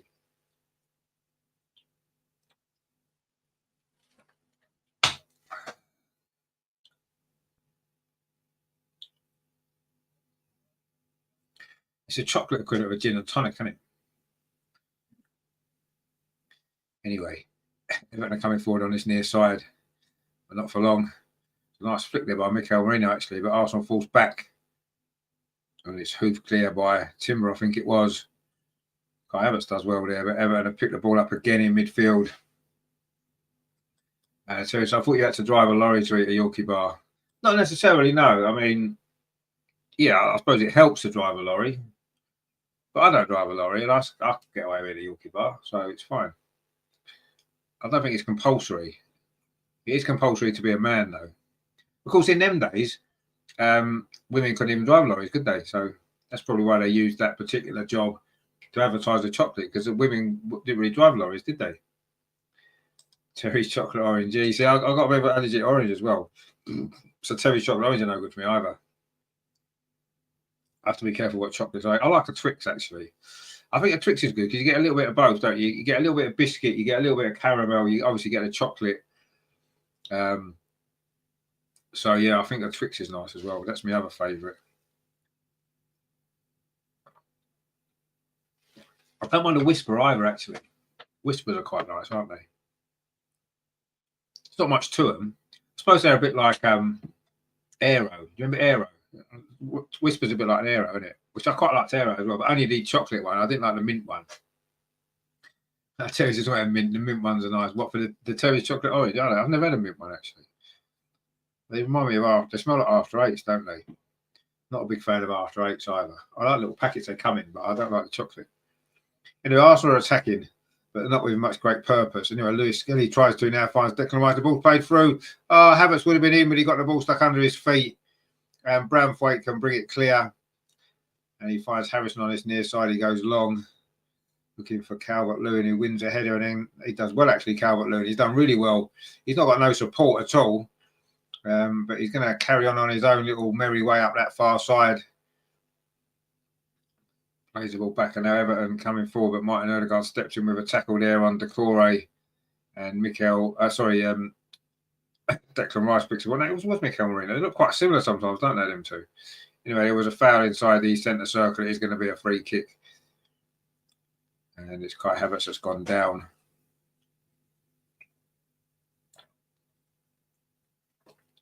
James Tarkowski seems a little bit surprised by that, actually.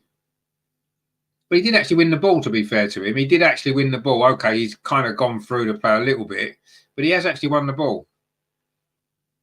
But they're just showing that chance there for Kai Havertz. Ball just got stuck between his legs. That's what I mean about your centre forward there, isn't it? A proper centre forward is able to take that ball in their stride and just stick it in. Terry says, summertime 99 and a Cadbury's flake. Yes, a Cadbury's flake. Yeah, I quite like them as well. Do they still make them, actually? Do they still make Cadbury's flake? I've not seen one for a while. You have to be careful when you eat it, because it just goes everywhere, doesn't it? I mean, it's called flake for a reason, because it just goes everywhere, doesn't it? As soon as you take it out of the packet, it's a chocolate everywhere. But yeah, flakes are nice. Well, they used to be. I say they still make them, I don't know. All chocolate bars are smaller now, aren't they? Have you noticed? They're not as big as they used to be, are they? Even Yorkies are not as big and chunky as they used to be. But anyway.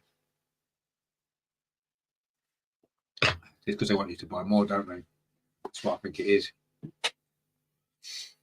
I shouldn't have to buy any, should I? They should just supply them to me for free. amount of advertising they get, free advertising they get on this channel, Yorkie Boy, it's ridiculous. Ange B says, after 8, it's like, she said, I'm not keen on them. I just like little packets they come in. I don't like the chocolate. I just don't really like it. Can't get my head around them.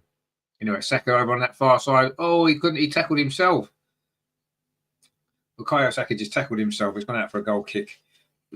We've played 10 minutes of the second half, and to be honest, it's not any better, is it? I do apologise for the state of this game. Greg says, yes, a flake reminds me of our manager. Yeah, he does a little bit, actually, yeah. Very flaky.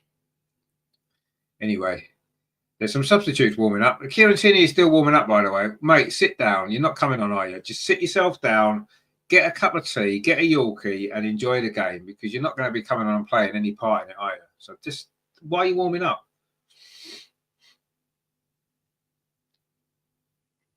You know, we'll play that to that far side. Martin Odegaard finds Bukayo Saka again. Arsenal found no way through this Everton defence. And when they did on one or two occasions, Jordan Pickford's been there to keep us at bay. But now it's Jordan Timber, pulls it back.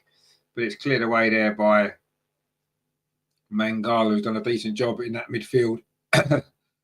Oral Mangala, the Belgium international. Is he the one who's played for Man City? Is he the same Mangala that plays for Man City? He's quite good, actually. He's quite a good player. Anyway, Arsenal now. Saka again. One's blocked as well. And Everton are in the way of everything, aren't they?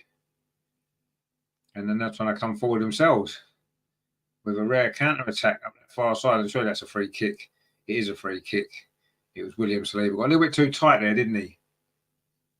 Mark says, if you can't outwit Tarkowski and Young, you don't deserve to win. Well, yeah, that's. I think Tarkowski is actually not a bad defender. I mean, actually, Young, Christ, you're right about that one.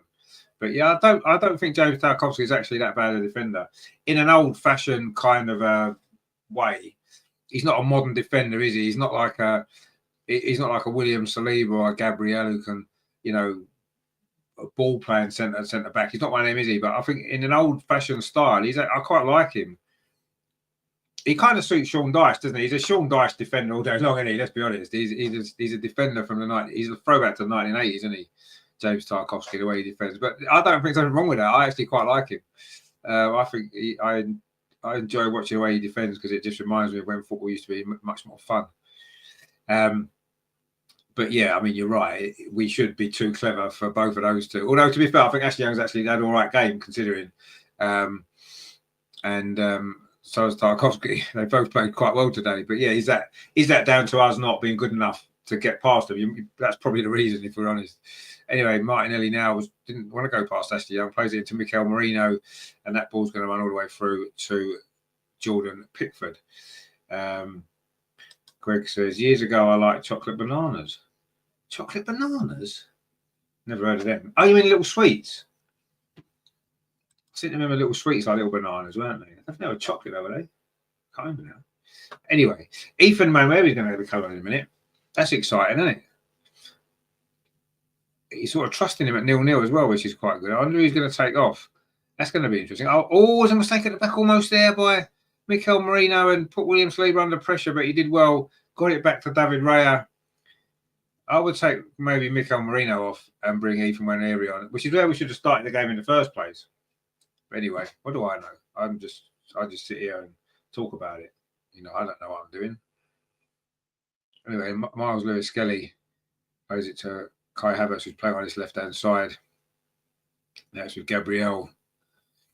Looked like he was actually, his fitness has been fine, hasn't it? Recovered from that knock. He's missed 2 games, but he's back in the team now. Saka finds Martin Odegaard just inside the penalty area. Plays it back to Saka again. Pulls it across. That's another good block there from Jordan Pickford with his legs to stop that cross. Now it's with Gabriel. Plays it into Martin Odegaard. Turns away. Is he going to try a shot from the edge of the box? No, he's not. He tried to find Mikel Merino, but Ashley Young's across, and it's all a bit of a scramble there in the box. And now Jack Harrison brings it away for Everton. Up this near side. Clips the ball up the line. Nobody's there, so David Raya comes and gets it. Decore tried to close him down, but didn't get there. And now it's with Declan Rice inside the centre circle. Ethan Nwaneri is waiting to come on. It'll be interesting to see who it is that goes off. My money's on Mikel Merino. It's going to be him or Declan Rice, but he's not going to take Declan Rice off, is he? So you'd imagine it is going to be Mikel Merino. That's who I would pick if it was me. But then, like I said, I don't know, do I? We didn't go through the scores at half time, did we? Because I was too busy eating chocolate. Liverpool have equalised, by the way. Gakpo early second half for the 10 men of Liverpool. Newcastle are 4-0 up against Leicester. Wow. 2 for Murphy, 1 for Bruno Guimaraes, and of course Isak is going to score again, isn't he? And Ipswich is still 1-0 up at Wolves. Gary O'Neill's going to be in trouble here, isn't he? If they lose that game, Christ. If you lose at home to Ipswich, then well, I mean, I know Tottenham did. But there you go. Anyway, Rice is going off for Jorginho. And Martin Odegaard's going off. See, again, Martin Odegaard, he's supposed to be this. Someone mentioned this before. He's meant to be this creative player, right? And every time we need a goal, last week at Fulham, he took him off. Today we need a goal, he took him off. And yet he's this creative player. Is it the fitness thing from before? Is he not quite fit enough yet to the last 90 minutes? Anyway, Ethan Nwaneri's on. And Jorginho's on. So he doesn't change the shape of the team, does he? He just makes like-for-like substitutes in terms of the players in the same position to keep the same structure of the team. Don't try anything different, Mikel, against an Everton team that have comfortably defended against us today. Don't try anything different. No, just stick with the same structure that hasn't worked. Just do that for another half an hour. Why don't you try that? That'd be a good idea, won't it? Anyway, Jorginho's on the ball now, inside the Arsenal half. It's so frustrating watching this team, isn't it? So frustrating. We'll end up winning this game. I know we will. And everyone will think, oh, that's brilliant. You know, we're closing in on the lead and the top of the table. No, look how predictably boring we are to watch, though. Come on. It's terrible, isn't it? Honestly, it's horrible football. Horrible football. Anyway, Gabriel, we will score from a corner and win 1-0. We will. Gabriel will score. Guarantee that's what's going to happen in this game.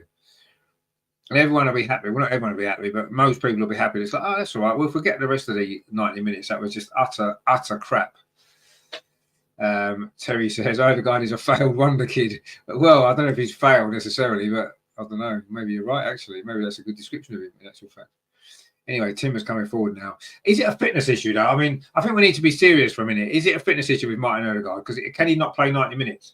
Because if he can... If he's fit enough to play 90 minutes, and he's played 90 minutes, I think one or two times since he's come back, so which would suggest to me he is fit enough to play 90 minutes. If you need a goal, and he's your attacking, remember when he was out injured, we couldn't win a game when he was out injured, and yet now he's in the team. He's taking him off when we need a goal, 2 weeks in a row. You know, Martinelli's cross ain't a bad cross, but Kai Havertz's header isn't a good header. And it's a simple save for Jordan Pickford. Ange B says, chocolate coins. And my girl still likes me. I think everyone likes chocolate coins. You can't go wrong, can you? It's just a bit of chocolate, isn't it? Essentially.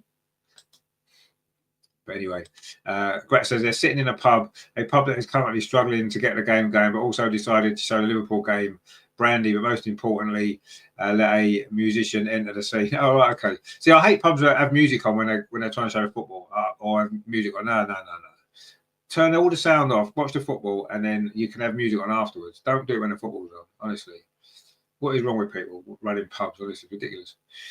Anyway, Arsenal are coming forward, as we've been trying to come forward all game, but still don't look as though we're going to score, do we? Martinelli cuts in field, plays it back to Gabriel. Up his left-hand side, Mikel Merino puts a long cross in. It's far too long, and it's going to go out for a throw over on that far side. See, why didn't he take off Mikel Merino instead of Martin Odegaard and gone with two attacking midfield players in there to try and break down this team? Why didn't he try that? Anyway, Everton are making 2 subs now. Calvert-Lewin's going off. He's hardly touched the ball, has he, poor lad? I feel a bit sorry for him. He's had no service whatsoever. He won a few headers, did all right. But didn't really get anywhere. Jack Harrison didn't have much of a game at all, did he? It didn't impact the game at all. Really poor from him, but I feel a bit sorry for Calvert-Lewin. Anyway, it is Amado Brosier's come on, and he's quite a dangerous player, isn't he? He's a big lad, isn't he? And Lindstrom, he's like a striker as well, isn't he? Jesper Lindstrom. So they're changing their emphasis now, aren't they? They're changing their emphasis and see what problems they can cause us. Terry says, don't worry, Greg, you're not missing much. No, you're not missing much at all, actually.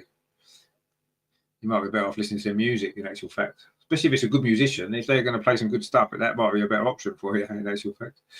But anyway, let's see. It is a throw to Everton over on that far side anyway. We're midway through this second half. And Everton have brought on Amado Broja, the Albanian, who he had a good spell, didn't he? When it was at Southampton, he was on loan at before, a couple of years ago. He's on loan at still. He's Everton haven't bought him. He's still on loan from Chelsea because they've got 500 players. But I always think he's quite good. He's a big lad, and he can finish. I remember, I'm sure it was Southampton, wasn't it, when he was on loan there a couple of years ago, and he had a good season for them, didn't he? He scored a lot of goals, and I've always quite rated him actually. So let's see what he's got about him. So he's certainly a big lad, isn't he?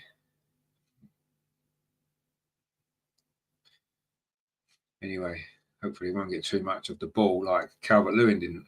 Just another aimless ball for Bukayo Saka that was never going to reach him. Anyway, Broja now trying to get the ball under control, but he can't. Jorginho pinches it off him.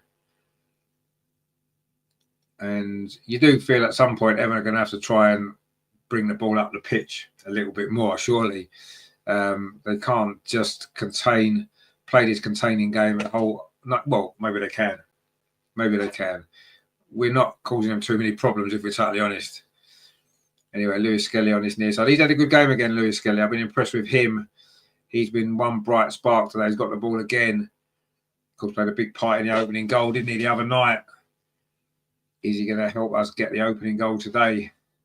Mark C says, terrible in the final third today. Well, you can take the today off the end, really, and that pretty much sums up most of this season. Terrible in the final third. That's pretty much where we are.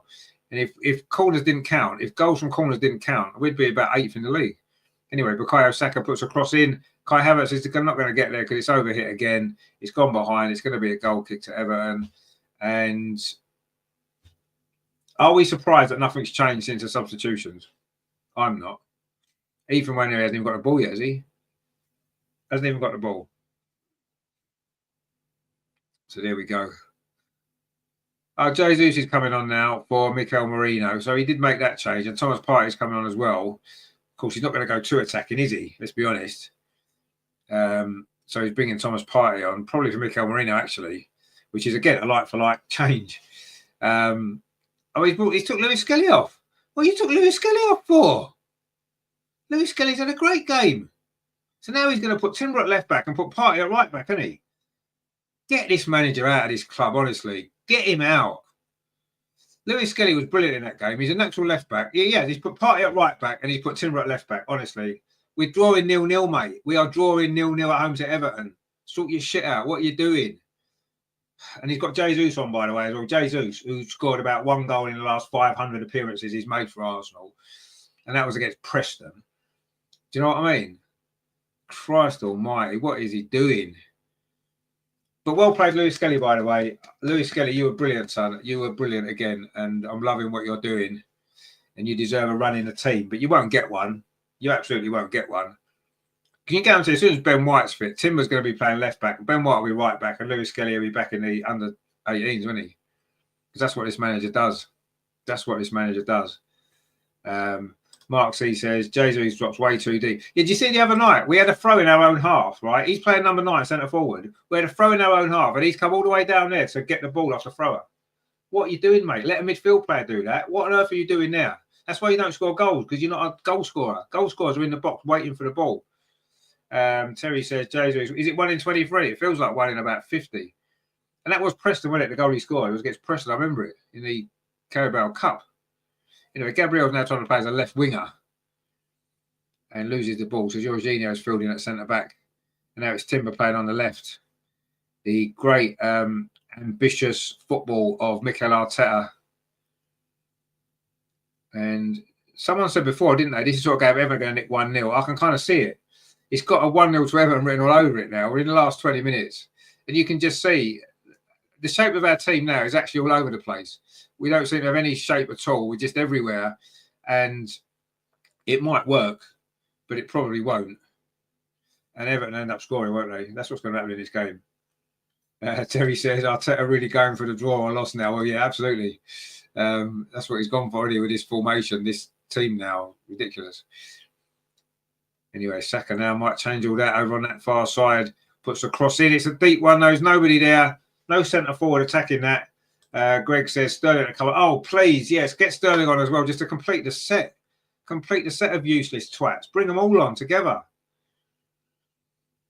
Can't wait for that to happen. How long have we got to wait for that, do you reckon? There's 19 minutes to play. Get him on soon, because we've got to enjoy his appearance. He's got to be on long enough for us to enjoy him, surely. Give him at least 15 minutes. Because wasn't he saying the other day, Mikel Arteta, wasn't he, that he feels a bit sorry for Raheem Sterling because he's not playing enough. So get him on now. Go on, bring him on now. Take Martinelli off. Get Sterling on so we can have a right good laugh. That'll be our Christmas present, won't it, Mikel? A bit of Raheem Sterling. Anyway, Everton are trying to come forward, but they don't keep the ball very well because they're not a very good team, let's be honest. They're just big and strong and work hard. Anyway, Martinelli's took a throw. Surely that was a foul throw. But anyway, referee, they don't give foul throws really, do they? I remember Hector Bellerin did one once, didn't he? And that's a foul there over on that far side by Ashley Young. He's going to get himself a yellow card, Ashley Young.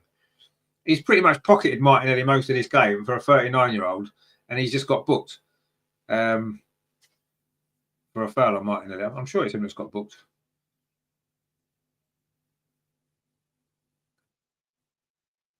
Yeah, I mean, it was a foul. There's no doubt about that. He got there as quick as he could, ref, but it was a bit late, wasn't it? But you have to say, Ashley Young has done well, hasn't he? He has done well, Ashley Young, against Martinelli today. You know, a second now pops up on the left-hand side. Now, bugger off Martinelli. Go over the other side and actually don't play inverted wingers. Do something different, Mikel. Do something different for a change. I mean, that cross there is not very good, is it? Pickford's punched that away. Try something different. He's playing Gabriel almost as a centre forward, which is, I suppose, a little bit different, isn't it? Might be nice to actually have a proper centre forward as a backup plan. Maybe worth thinking about, is it, for January, do you think? Anyway, that cross comes in from Thomas Partey. It's deflected. Well, Abdullah Decore's header was a bit strange, and it's fully in the box here to Timber, but he's closed down by 3 Everton players. And you have to say they've given everything at the back, Everton, today. They've thrown bodies on the line. They've done everything they can. Gret says they're back to the game. Well, why don't you stay with us instead? It's going to be better than watching this crap, isn't it? You better off just staying with us, mate. Anyway, Martinelli's going to keep this ball in.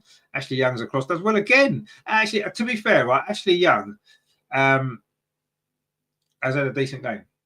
He has had a decent game. Trossard's coming on now. Leandro Trossard. It's not Sterling, it's Trossard. I'm sure it'll be Martinelli to go off because he's been terrible today. He has gone off.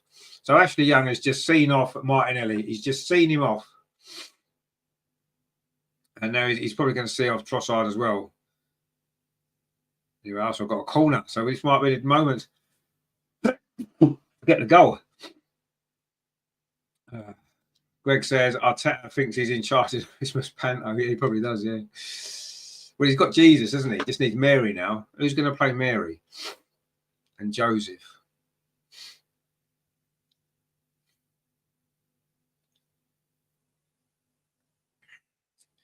Anyway, I've also got a corner, so this could be quite good.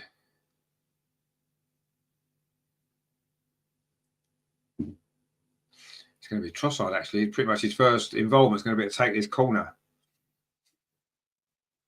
So let's see where this one ends up.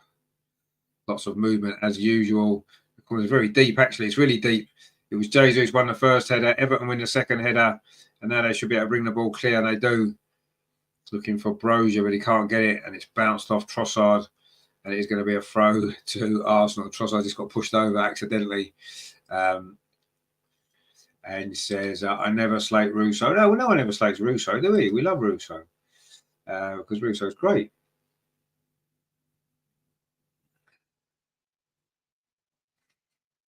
Anyway, Arteta seems to be... Is he getting Raheem Sterling to come on? Surely he will. He's got to, isn't he? Raheem Sterling's going to win us this game. Terry says, I blame Mark for nearly going off. He gave him the kiss of death saying he needs to roast the 39-year-old. Yeah, and he didn't, did he? you know, if anyone won that battle, it was definitely Ashley Young. There's no doubt about it. Mark C said he failed his mission today. He did. He did fail his mission. He failed quite badly, actually. And I think this game, more than anything, it's not just this game. I mean, there's been a few games this season where it's becoming glaringly obvious that we need a left winger and we need a centre forward. And if we don't buy those two players in January, we have got no chance of winning anything. And I think that's obvious now. The left-hand side of this team is just terrible. And we don't have a centre forward. You can't expect to win the league when that's your team. Anyway, should we have a quick catch up on the scores, shall we, to see what's happening in the other Premier League 3 o'clock kickoffs? A lot of games tomorrow, of course, as well. Oh, Arsenal had a big chance there, and who was it? Was it Big Gabby coming in at the far post? Should have done better there, shouldn't he? So let's have a look at the scores then. It's still Liverpool 1, Fulham 1. Liverpool got 10 men at 1-0 down, and of course, as Mikel Arteta says, you can't win a game in the Premier League with 10 men. It's impossible. You can't do it. So Liverpool aren't going to win because it's impossible. Well, they've done well to come back to get to 1-1 from 1-0 down with 10 men. So, you know, I don't know how they've done that because it's impossible. In Mikel Arteta's words, impossible. But it is 1-1 there with 15 minutes to play. There's another yellow card. Jordan Pickford's not very happy about something, is he? Not quite sure what's happening here. But anyway, it's a cross from Timber. The referee had already blown from offside. Wolves have equalised against Ipswich. It is Matthias Cunha. Now, he's a player I would like. Matthias Cunha. What do we reckon, guys? Would we like to sign him? The Wolves striker. He's all right, isn't he? He's pretty good. Probably be affordable. He'd give us another option, wouldn't he? I'd quite like him in actual fact. Anyway, Jordan Pickford takes that free kick. We're into the last 13 minutes here at the Emirates in what has been a terrible, terrible game. But Everton will be absolutely delighted because they've played well and they've defended well. They've defended well, not played well. They've defended well, and they've restricted us to very, very little. We've lacked ideas. We've lacked invention. We've lacked everything that you need to win titles. And unfortunately, that's where we are. And the sooner everybody starts accepting that's where we are and demands change to make us better, unfortunately, this is going to be the tale of our future. And I still think we're going to nick this game 1-0. And it's going to make absolutely no difference whatsoever because we've still not been good enough, even if we manage to finally nick it 1-0. Anyway, Everton now have got an opportunity for a counter-attack on this near side. And I say no one would be surprised if they actually get the goal, would they? Anyway, Brogues not going to get that ball off William Saliba. And it goes back to David Raya. So the scores then remain as they were. Liverpool 1, Fulham 1, Newcastle 4, Leicester 0, and Wolves 1, Ipswich 1. And of course, 0-0 here. They are the 3 o'clock kickoffs. Nottingham Forest play Aston Villa at 5:30. And of course, tomorrow there's some big games, isn't there? The Manchester Derby, of course, is one of those games tomorrow, isn't it? Where Man City are going to lose yet again, I'm sure. But we'll see. Mark C says, good Lord, we look bloody hopeless up front. Yeah, we do. Absolutely, we do. Complete and utter crap. Terry says, where would Arteta play him? Definitely won't play him up front. Maybe try him at left back. Oh, yeah. He won't play him up front. No. But, yeah. I do like him, though. I think he's a good player. Anyway, Brozier now is trying to batter his way past Gabriel. Isn't able to and then concedes a free kick, which he maybe didn't need to do there, did he, the Armenian? A little bit of frustration there for him. It must be frustrating playing as a striker for Everton, actually, because you're never going to get the ball, are you? The way that they play, I mean, like Dominic Calvert-Lewin got about 2 touches all game. Must be the most frustrating position to play for Everton.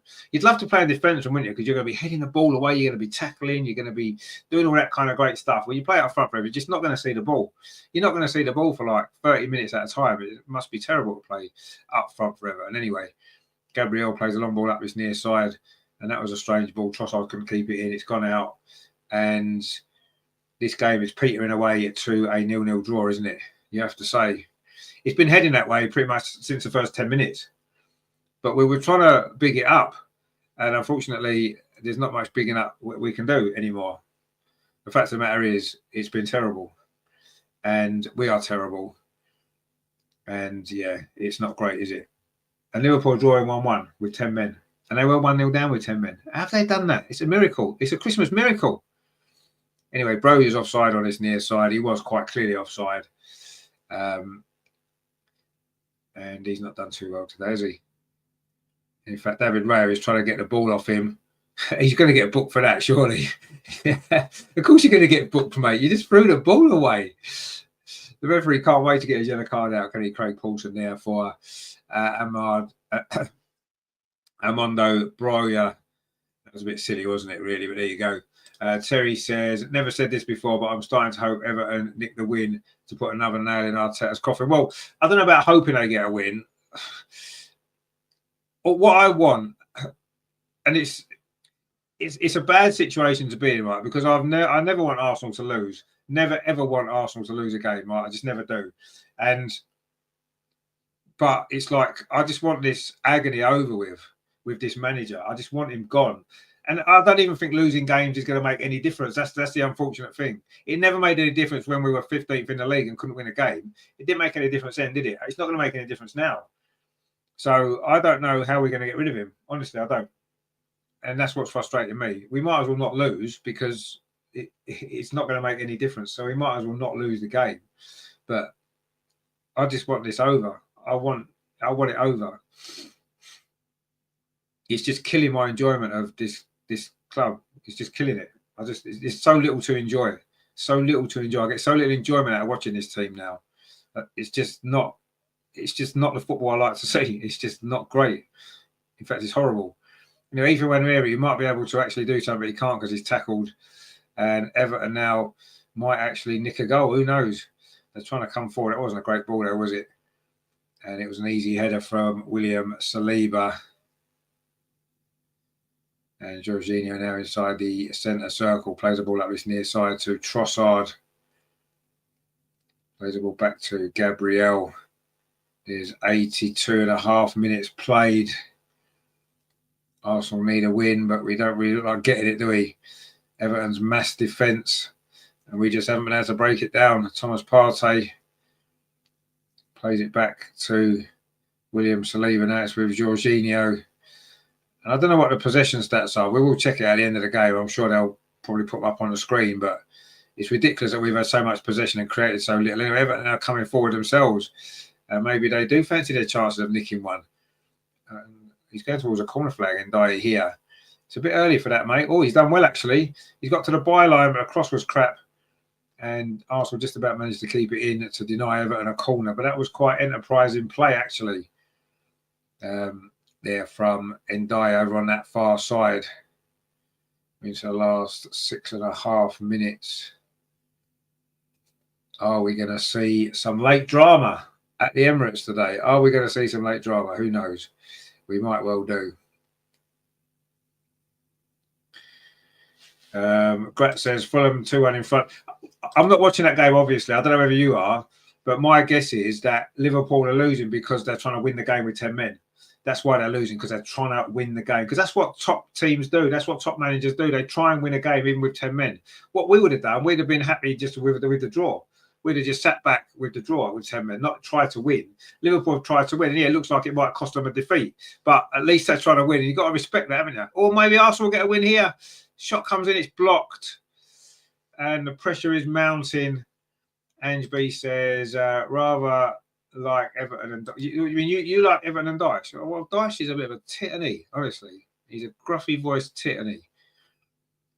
But anyway, they've defended well today, and they're played in the style of their manager, haven't they? You know, it's a Sean Dyche game, isn't it? Terry says, to be honest with you, I think if it wasn't for you and your channel, I would have given up watching the men's team and just watched the women. I mean, to be honest with you, at the end of last season, I was thinking about not doing the men's games this season. I was thinking about not doing it because I was losing interest in even watching them. But obviously, I knew I'd end up watching the games. I thought I might as well do them. And actually, the views on the men's games have gone up this season as well. And it's great with you guys as well. I'd rather watch it with. If I wasn't doing the watch along, I'd probably do something else. I'd have done something else after. I'd have gone Christmas shopping or something probably. And it gives me the motivation to watch the games. That's what it's done. But I'm getting no joy from it, not from the games itself. Anyway, Arsenal nearly scored from a corner again, but again, Everton scramble it clear. We're into the last 4.5 minutes. And it's getting quite desperate now for Arsenal, isn't it, really? Broja's done well, actually, over on that far side. He's got no support, though, but why would he? Everton have got no interest in trying to win this game. But Broja's made good progress over on that far side. He's going to try and win a corner, surely. And in fact, Everton have got a little bit more support now. And suddenly the corner's got a little bit of space. And suddenly it's opened up a bit here for Everton. Now, Ashley Young on this near side. What's the cross like? It's not bad. Oh, Arsenal clear it away. Good header it was from Thomas Partey. And then the shot comes in. Is it going to go behind? It has gone behind. That's a corner. That went out. Surely that went out. I thought that went out. Anyway, the referee's trying to help us today, isn't he? And says, at this stage now where the women are my priority and loving their winning ways. Exactly, yeah. It must be entertaining, isn't it? Terry says, to be fair, as well as the chat makes, but yeah, it does. Yeah, no, I love you guys in the chat. Actually, that does make it worthwhile. It makes it worth the agony of watching the game. That's another terrible ball into the box there by Jesus, by the way. Jordan Pickford just plucks it out of the air, and this would be a great point for Everton, wouldn't it? It would be a great point for Everton, you have to say. Greg says, totally agree, Terry. If it wasn't listening to this, I'd be bored and talking to my missus. Oh, we don't want that, do we? We definitely don't want that. So I'm glad I can stop you from doing that anyway. That's one good thing, isn't it? Anyway, Arsenal playing it around and almost messing it up, but we managed to get away with it.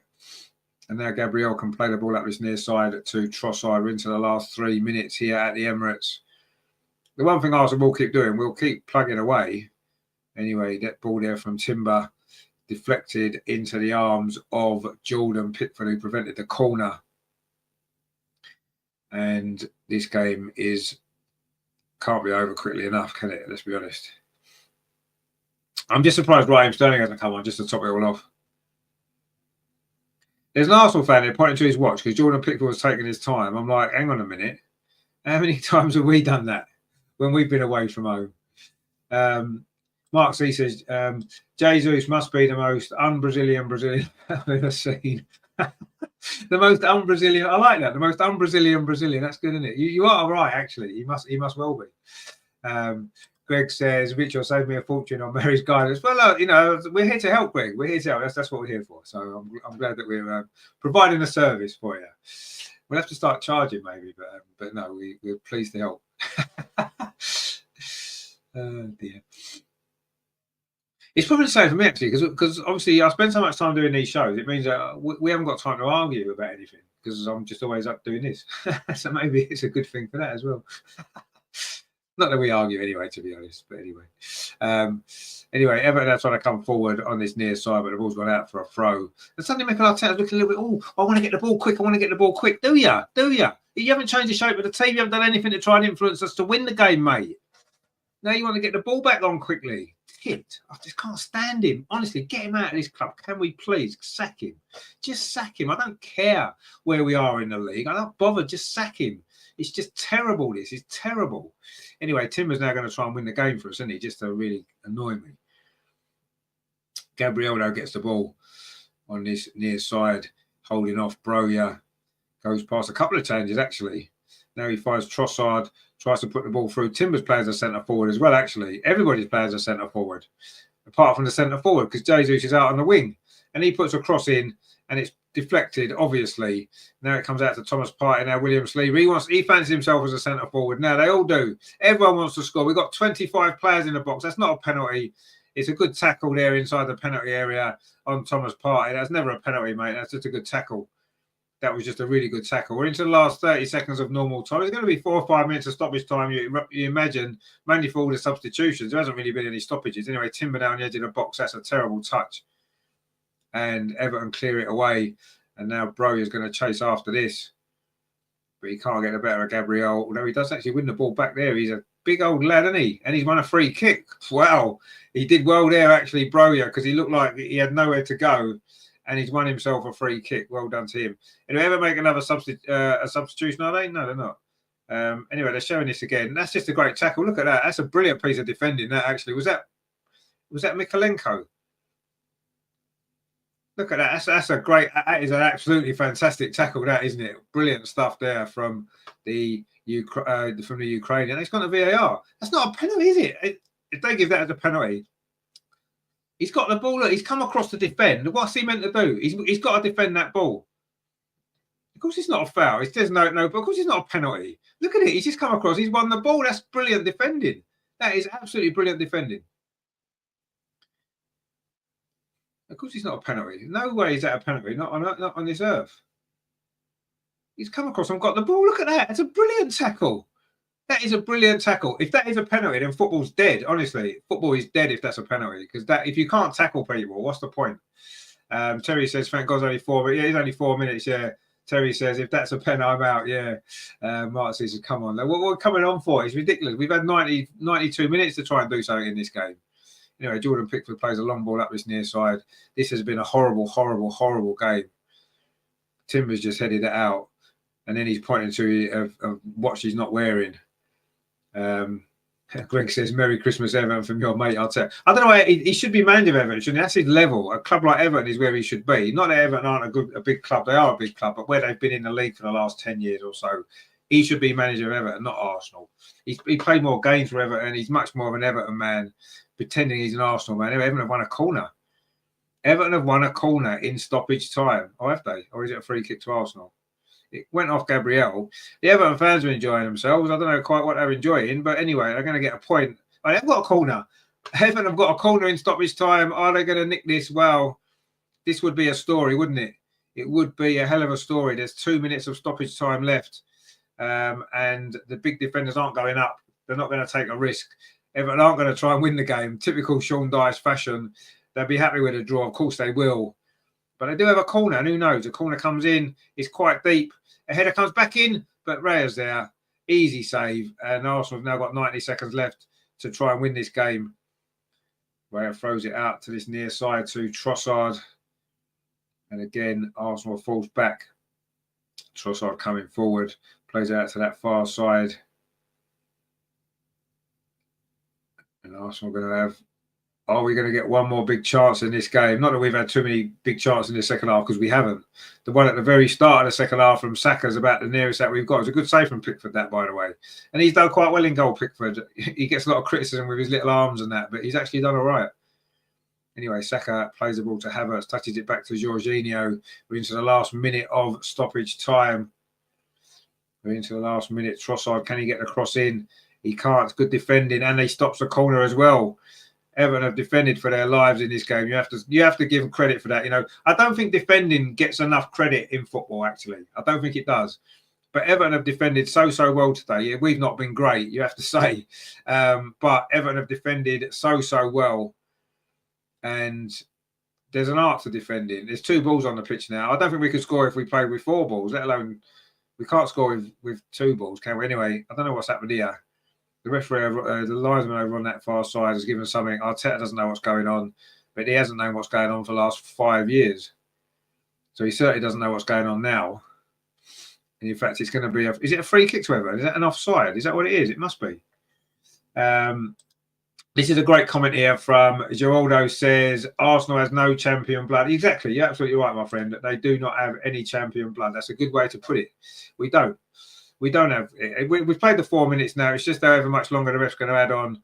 That free kick from Pickford goes out, but it's up the other end of the pitch. They'll be happy with that. Gabriel throws it back to David Raya. This is last chance saloon for Arsenal. Is somebody going to save Arteta's bacon once again? Or is this game done? We've played 94.5 minutes and we've just given the ball away. Everton are in no rush to come forward with it over on that far side. Or maybe they will now. They will now. They've got a chance over on that far side. They've got a player free. Are Everton going to snatch it at the death? No, they're not, because Broyer's not interested in trying to get the ball into the box. Or maybe he will now.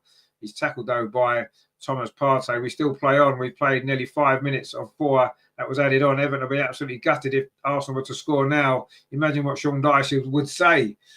Mark C says our subs made 0 impact because they were like for like subs. That's why. What does he expect? Anyway, Jesus, who's our centre forward, was playing in midfield there, playing a long ball forward. It's going to run through to the goalkeeper, Jordan Pickford. And Arsenal have drawn this game 0-0. It's been terrible stuff. And if anybody believes Arsenal can win the league, you are very much deluded.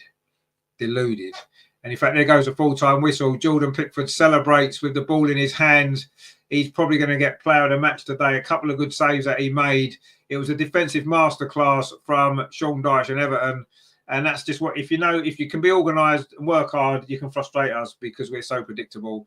Jordan Pickford played well. The defence played well. Arsenal were dreadful. And that's it. Terry says, well, shouldn't moan. Our winning streak had to come to an end. So, well, we drew last week as well, didn't we? Terry says, not enough. Well, obviously not enough corners, no. Greg says, what a disaster. And Paul managed to snatch an equaliser. Well, of course they did. But how can they? They had 10 men. You can't win a game with 10 men. You can't score a goal with 10 men in the Premier League. Mikel Arteta has told us that. You can't do it. It's impossible. How on earth have Liverpool done it? What sort of magic is that? They're still playing, actually. They might even win it. Jota scored in the 86th minute. Anyway, so the other scores then. Newcastle beating Leicester 4-0. 2 for Josh Murphy. 1 for Bruno Guimaraes and 1 for Alexander Isak. Wow, Ipswich have gone back in front at Wolves. And a stoppage time goal from Taylor. Matt Doherty own goal. Matthias Cunha did equalise for Wolves in between all of that. Some drama there at Molineux. And they're still playing at Anfield by the look of it. And obviously we've drawn 0-0, and of course Nottingham Forest play Aston Villa. But don't worry, guys, do not worry, because our weekend's going to be saved tomorrow because the Arsenal women are going to beat Liverpool, and that's going to be good. Greg C says Plan B worked again. What a great manager! What Plan B? You noticed the Plan B? Christ, I must have missed that.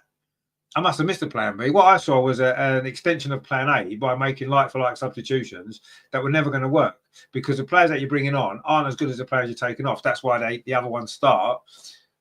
What you need to do is actually do something different. Try a different approach. Take off a defender, bring on an extra striker, something like that to try and win the game. He's probably happy with a 0-0 draw, Mikel. We didn't lose, did we? We didn't lose. We haven't lost the game for about 4 games now. Terry says, Arteta knows what we want. Yeah, well, he doesn't. He doesn't. He knows what he wants. He knows what he wants. He doesn't know what we want. He certainly doesn't know what I want.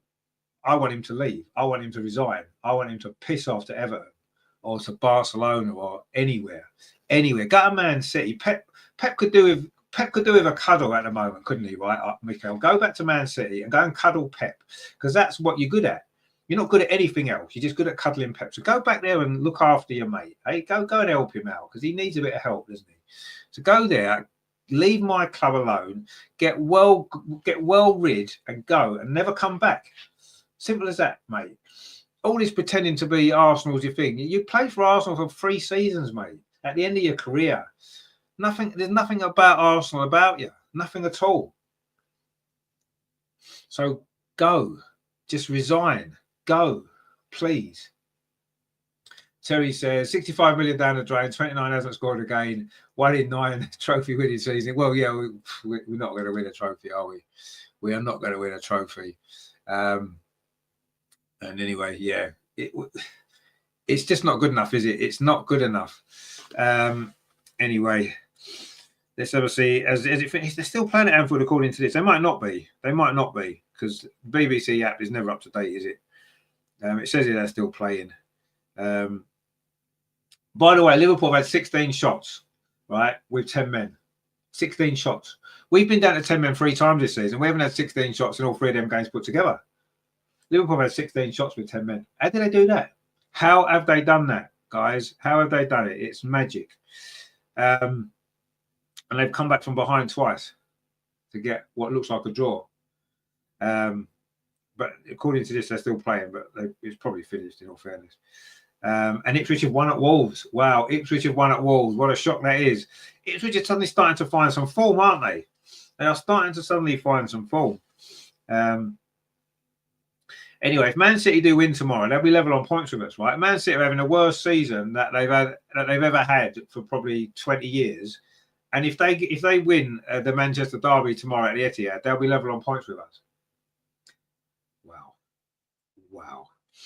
And if Nottingham Forest in fact, if Aston Villa, whoever wins out of Nottingham Forest and Aston Villa will be 2 points behind us. Unai Emery could be 2 points behind us tonight. Incredible. And if Chelsea were to win tomorrow at Southampton, they will go 4 points above us. 4 points above us. Liverpool are 6 points above us with a game in hand. Terry says 4 minutes left. How is there 4 minutes left? How much stoppage time was there? How much stoppage time was there at Liverpool? Because they played about 6 minutes already. It's all happening, isn't it? It's all happening. It's all happening.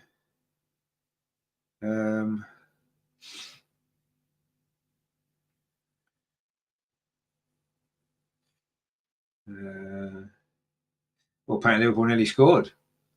Oh, there was 9 minutes of stoppage time. Wow. So anyway, the stats of that game was we had 13 shots to their 2, 5 on target. The stats have gone off the screen now. I was enjoying them. They took them off anyway. We'll probably come back to the Oh, here we go. We had 5 shots on target. They had none. We had 676 passes. They had 205. Incredible. So we had 92% success rate. They had 72. We had 8 corners to their 2. We had 77% possession. Wow. And we drew 0-0. Incredible. It looks like the Liverpool game is quite good because both teams are still trying to win it. But they've played 9 minutes of stoppage time now, so that must be nearly done. I mean, that's a good result for Liverpool, actually, to come back from behind twice with 10 men. Maybe Mikel Arteta needs to have a chat to Arne Slot and find out how you do that. Grat says, here's some more Swedish for you. Arsenal, Spellarat, Sadoglit Idag. Fans Ingen, Passion Ingen, Glod Ingen, Vilja. That sounds really good, actually. I don't know what it means, but it sounds amazing. I don't think it's finished yet at Anfield. It is still 2-2. And yeah, that game is still going on. So they'll be playing probably until Liverpool score, I would imagine, because that tends to be what happens. But yeah, it is 2-2 there. All the other 3 o'clock kickoffs are finished. And yeah, I mean, that wasn't great, was it? Let's be honest. That was not great. But the good news is we've got the women's to look forward to tomorrow, and that is going to be much, much, much better, isn't it? It is going to be much better. And the women are going to win, and they're going to brighten up our weekend, and it's going to be exciting stuff. But we have to put that game quickly behind us, don't we? Because there's much to look forward to. So tomorrow I'll be here at, what's it, quarter past 2, isn't it? Because the game starts at 2:30. So we'll be here for that one. So join me for that. Wednesday, of course, it is the Champions League group decider for the women. And we are playing Bayern Munich at Meadow Park. Andreas is going to be there. So he's going to produce a vlog for us, which is going to be really exciting, isn't it? We are going to look forward to that. We won't see Gunnersaurus because, of course, Gunnersaurus will be at the Emirates because Arsenal are playing a Carabao Cup tie, which obviously is more important. Obviously more important than the women in the Champions League against Bayern Munich. But so that's what's happening on Wednesday. That's 8 o'clock kickoff. So we'll be here at 7:45 for that one. Next Friday, of course, it'll be probably our last women's show of the year. We're still trying to persuade Ange to be able to come on rather than going out on a. Why would you go out on a Christmas do instead of coming on the Arsenal Women's Show? Come on. Anyway, that'll be on Friday. So join us for that because that's going to be good. And of course, next weekend, it is the men again in action. There's no games for the women. It's finished at Liverpool, by the way, 2-2. 2-2 there. So next weekend, I'm losing track of all the games now. I know that obviously the women aren't playing. Let's have a look. Who are the men playing next Saturday? Of course, it's Crystal Palace again, isn't it? We're playing Crystal Palace away. That's a 5:30 kickoff next Saturday. So obviously we'll be here for that game as well. And then that will be the last game before Christmas because the next game will be on Friday, the 27th of December, home to Ipswich. And if we don't beat Ipswich at home, where do we go then? Mark C says us dropping points again at home is unforgivable. To be honest with you, it's all unforgivable. It is all unforgivable. Terry says 2-2. So yeah, it was 2-2 at Anfield. So Liverpool dropped points, or we couldn't take advantage. So that's what we've got coming up then, guys. It's all good stuff. But that game now, in the overall scheme of things, is never going to be remembered for very much, is it? In fact, I don't think anybody will remember this game ever again. I've almost forgotten about it already, to be honest with you. Anyway, Gratz has given us the translation Arsenal played pretty crap today. There was no passion, no fire, and a lack of willingness. Oh well, no, yeah, that's a very fair assessment actually. Is that Ingen Villager? I quite like that. I quite like that actually. It's good. So yeah, I mean, I think you're right. All of that is true. There was no passion. There was no fire. I mean, I think willingness. I think by that, do you mean? I don't know. I would say we had a lack of ideas, a lack of I don't know, invention. It was all very predictable, wasn't it? And it's a sort of game where Sean Dyche would have loved that because his game plan was able to go ahead perfectly because we were so predictable. And that's what's happened here, you know. And in the end, we got what we deserved from that game. In fact, we probably got a little bit more than we deserve because we've actually got a point. And I don't think we played well enough to get anything. We didn't deserve to get anything from that game. To be fair, Everton didn't do enough to win the game either, to be honest, did they? But yeah, I don't know. It was just a nothing game. We showed no passion, no desire. We showed no invention, and it was very flat. Ambition. No, yeah, you're right. Yeah, that's a good word. Yeah, we had no ambition. You're right. We lacked ambition. Yeah, we did. Terry says, how do you say Arteta? Well, I'd imagine Arteta out would be Arteta out in any language, wouldn't it? In Swedish, anything. Greg says, at least we've got tomorrow to see a proper Arsenal side play. Indeed, we have. We have got tomorrow to look forward to. And that game now, I'm looking forward to it even more. I must admit, looking forward to it even more after that. Grat says, you almost say the same. Utmed Arteta. Utmed Arteta. That's what we'll start saying actually. Utmed Arteta. Utmed Arteta. There you go. That's what we need to see. Get that going at the Emirates because no one will know what it means. They'll think it's good because it says Arteta in it, you see. So all the fans will start singing it at the Emirates because all them in the ground, oh yeah, we love Arteta. We love Arteta. He's got lovely hair. So yeah, we'll start singing that in the ground. Utmed Arteta. And everyone will be like singing it. Yeah, Utmed Arteta. Utmed Arteta. And then we'll be telling exactly what we feel. But no one will know. It'll be even better, won't it? It'll just be our little secret, won't it? It'll be our little secret. That's what it will be. There you go. Mark says there, Jesus offers no threat whatsoever. Well, he doesn't know. He offers no threat at all. You know what I mean? It's like he's still stuck to the cross because he might as well still be there because he's not going to do anything when he's on the pitch. And this is a problem, isn't it? It's a problem that we've all seen, we've all known about for forever, quite honestly. And nothing's been done to change it. Nothing at all. I cannot get my head around. I cannot get my head around it. The fact that, you know, we've needed a centre forward for 2 years, don't have one. We've needed a left winger for 2 years, we don't have one. We haven't bought one. I don't get it at all. I do not get it at all. Just poor, so poor, and I don't know. Everyone seems to be accepting this mediocrity. Because that's what it is. It's mediocrity. And yeah, I just want to see something different from us. And the only way we're going to see something different is if we get rid of this manager. Anyway, just showing Newcastle's goals now. That first one there from Jacob Murphy from the edge of the box. Decent finish, actually, to the bottom corner. Of course, already playing Leicester, let's remember. And Leicester aren't up to much, are they? And this will be the second goal, will it? It is Bruno Grimal's a simple header there at the far post, following a free kick. Now you see, Arsenal aren't the only team that scores from set pieces. That was a simple set piece. When it headed back across the goal, and Bruno Grimal's heads it in, and that was 2-0 to Newcastle. Of course, they won this game 4-0 in the end. And who scored the third goal? It was Isak, wasn't it? Scored the third goal, I think it was. So there's Gordon on this near side, runs in. That's a cross up towards the far post, and there's a deflected off the defender, and Isak heads it in at the far post. Simple goal there, wasn't it? And that was 3-0 to Newcastle. I seem to remember we struggled to beat Leicester, didn't we? Was it not 2-2 with like in stoppage time?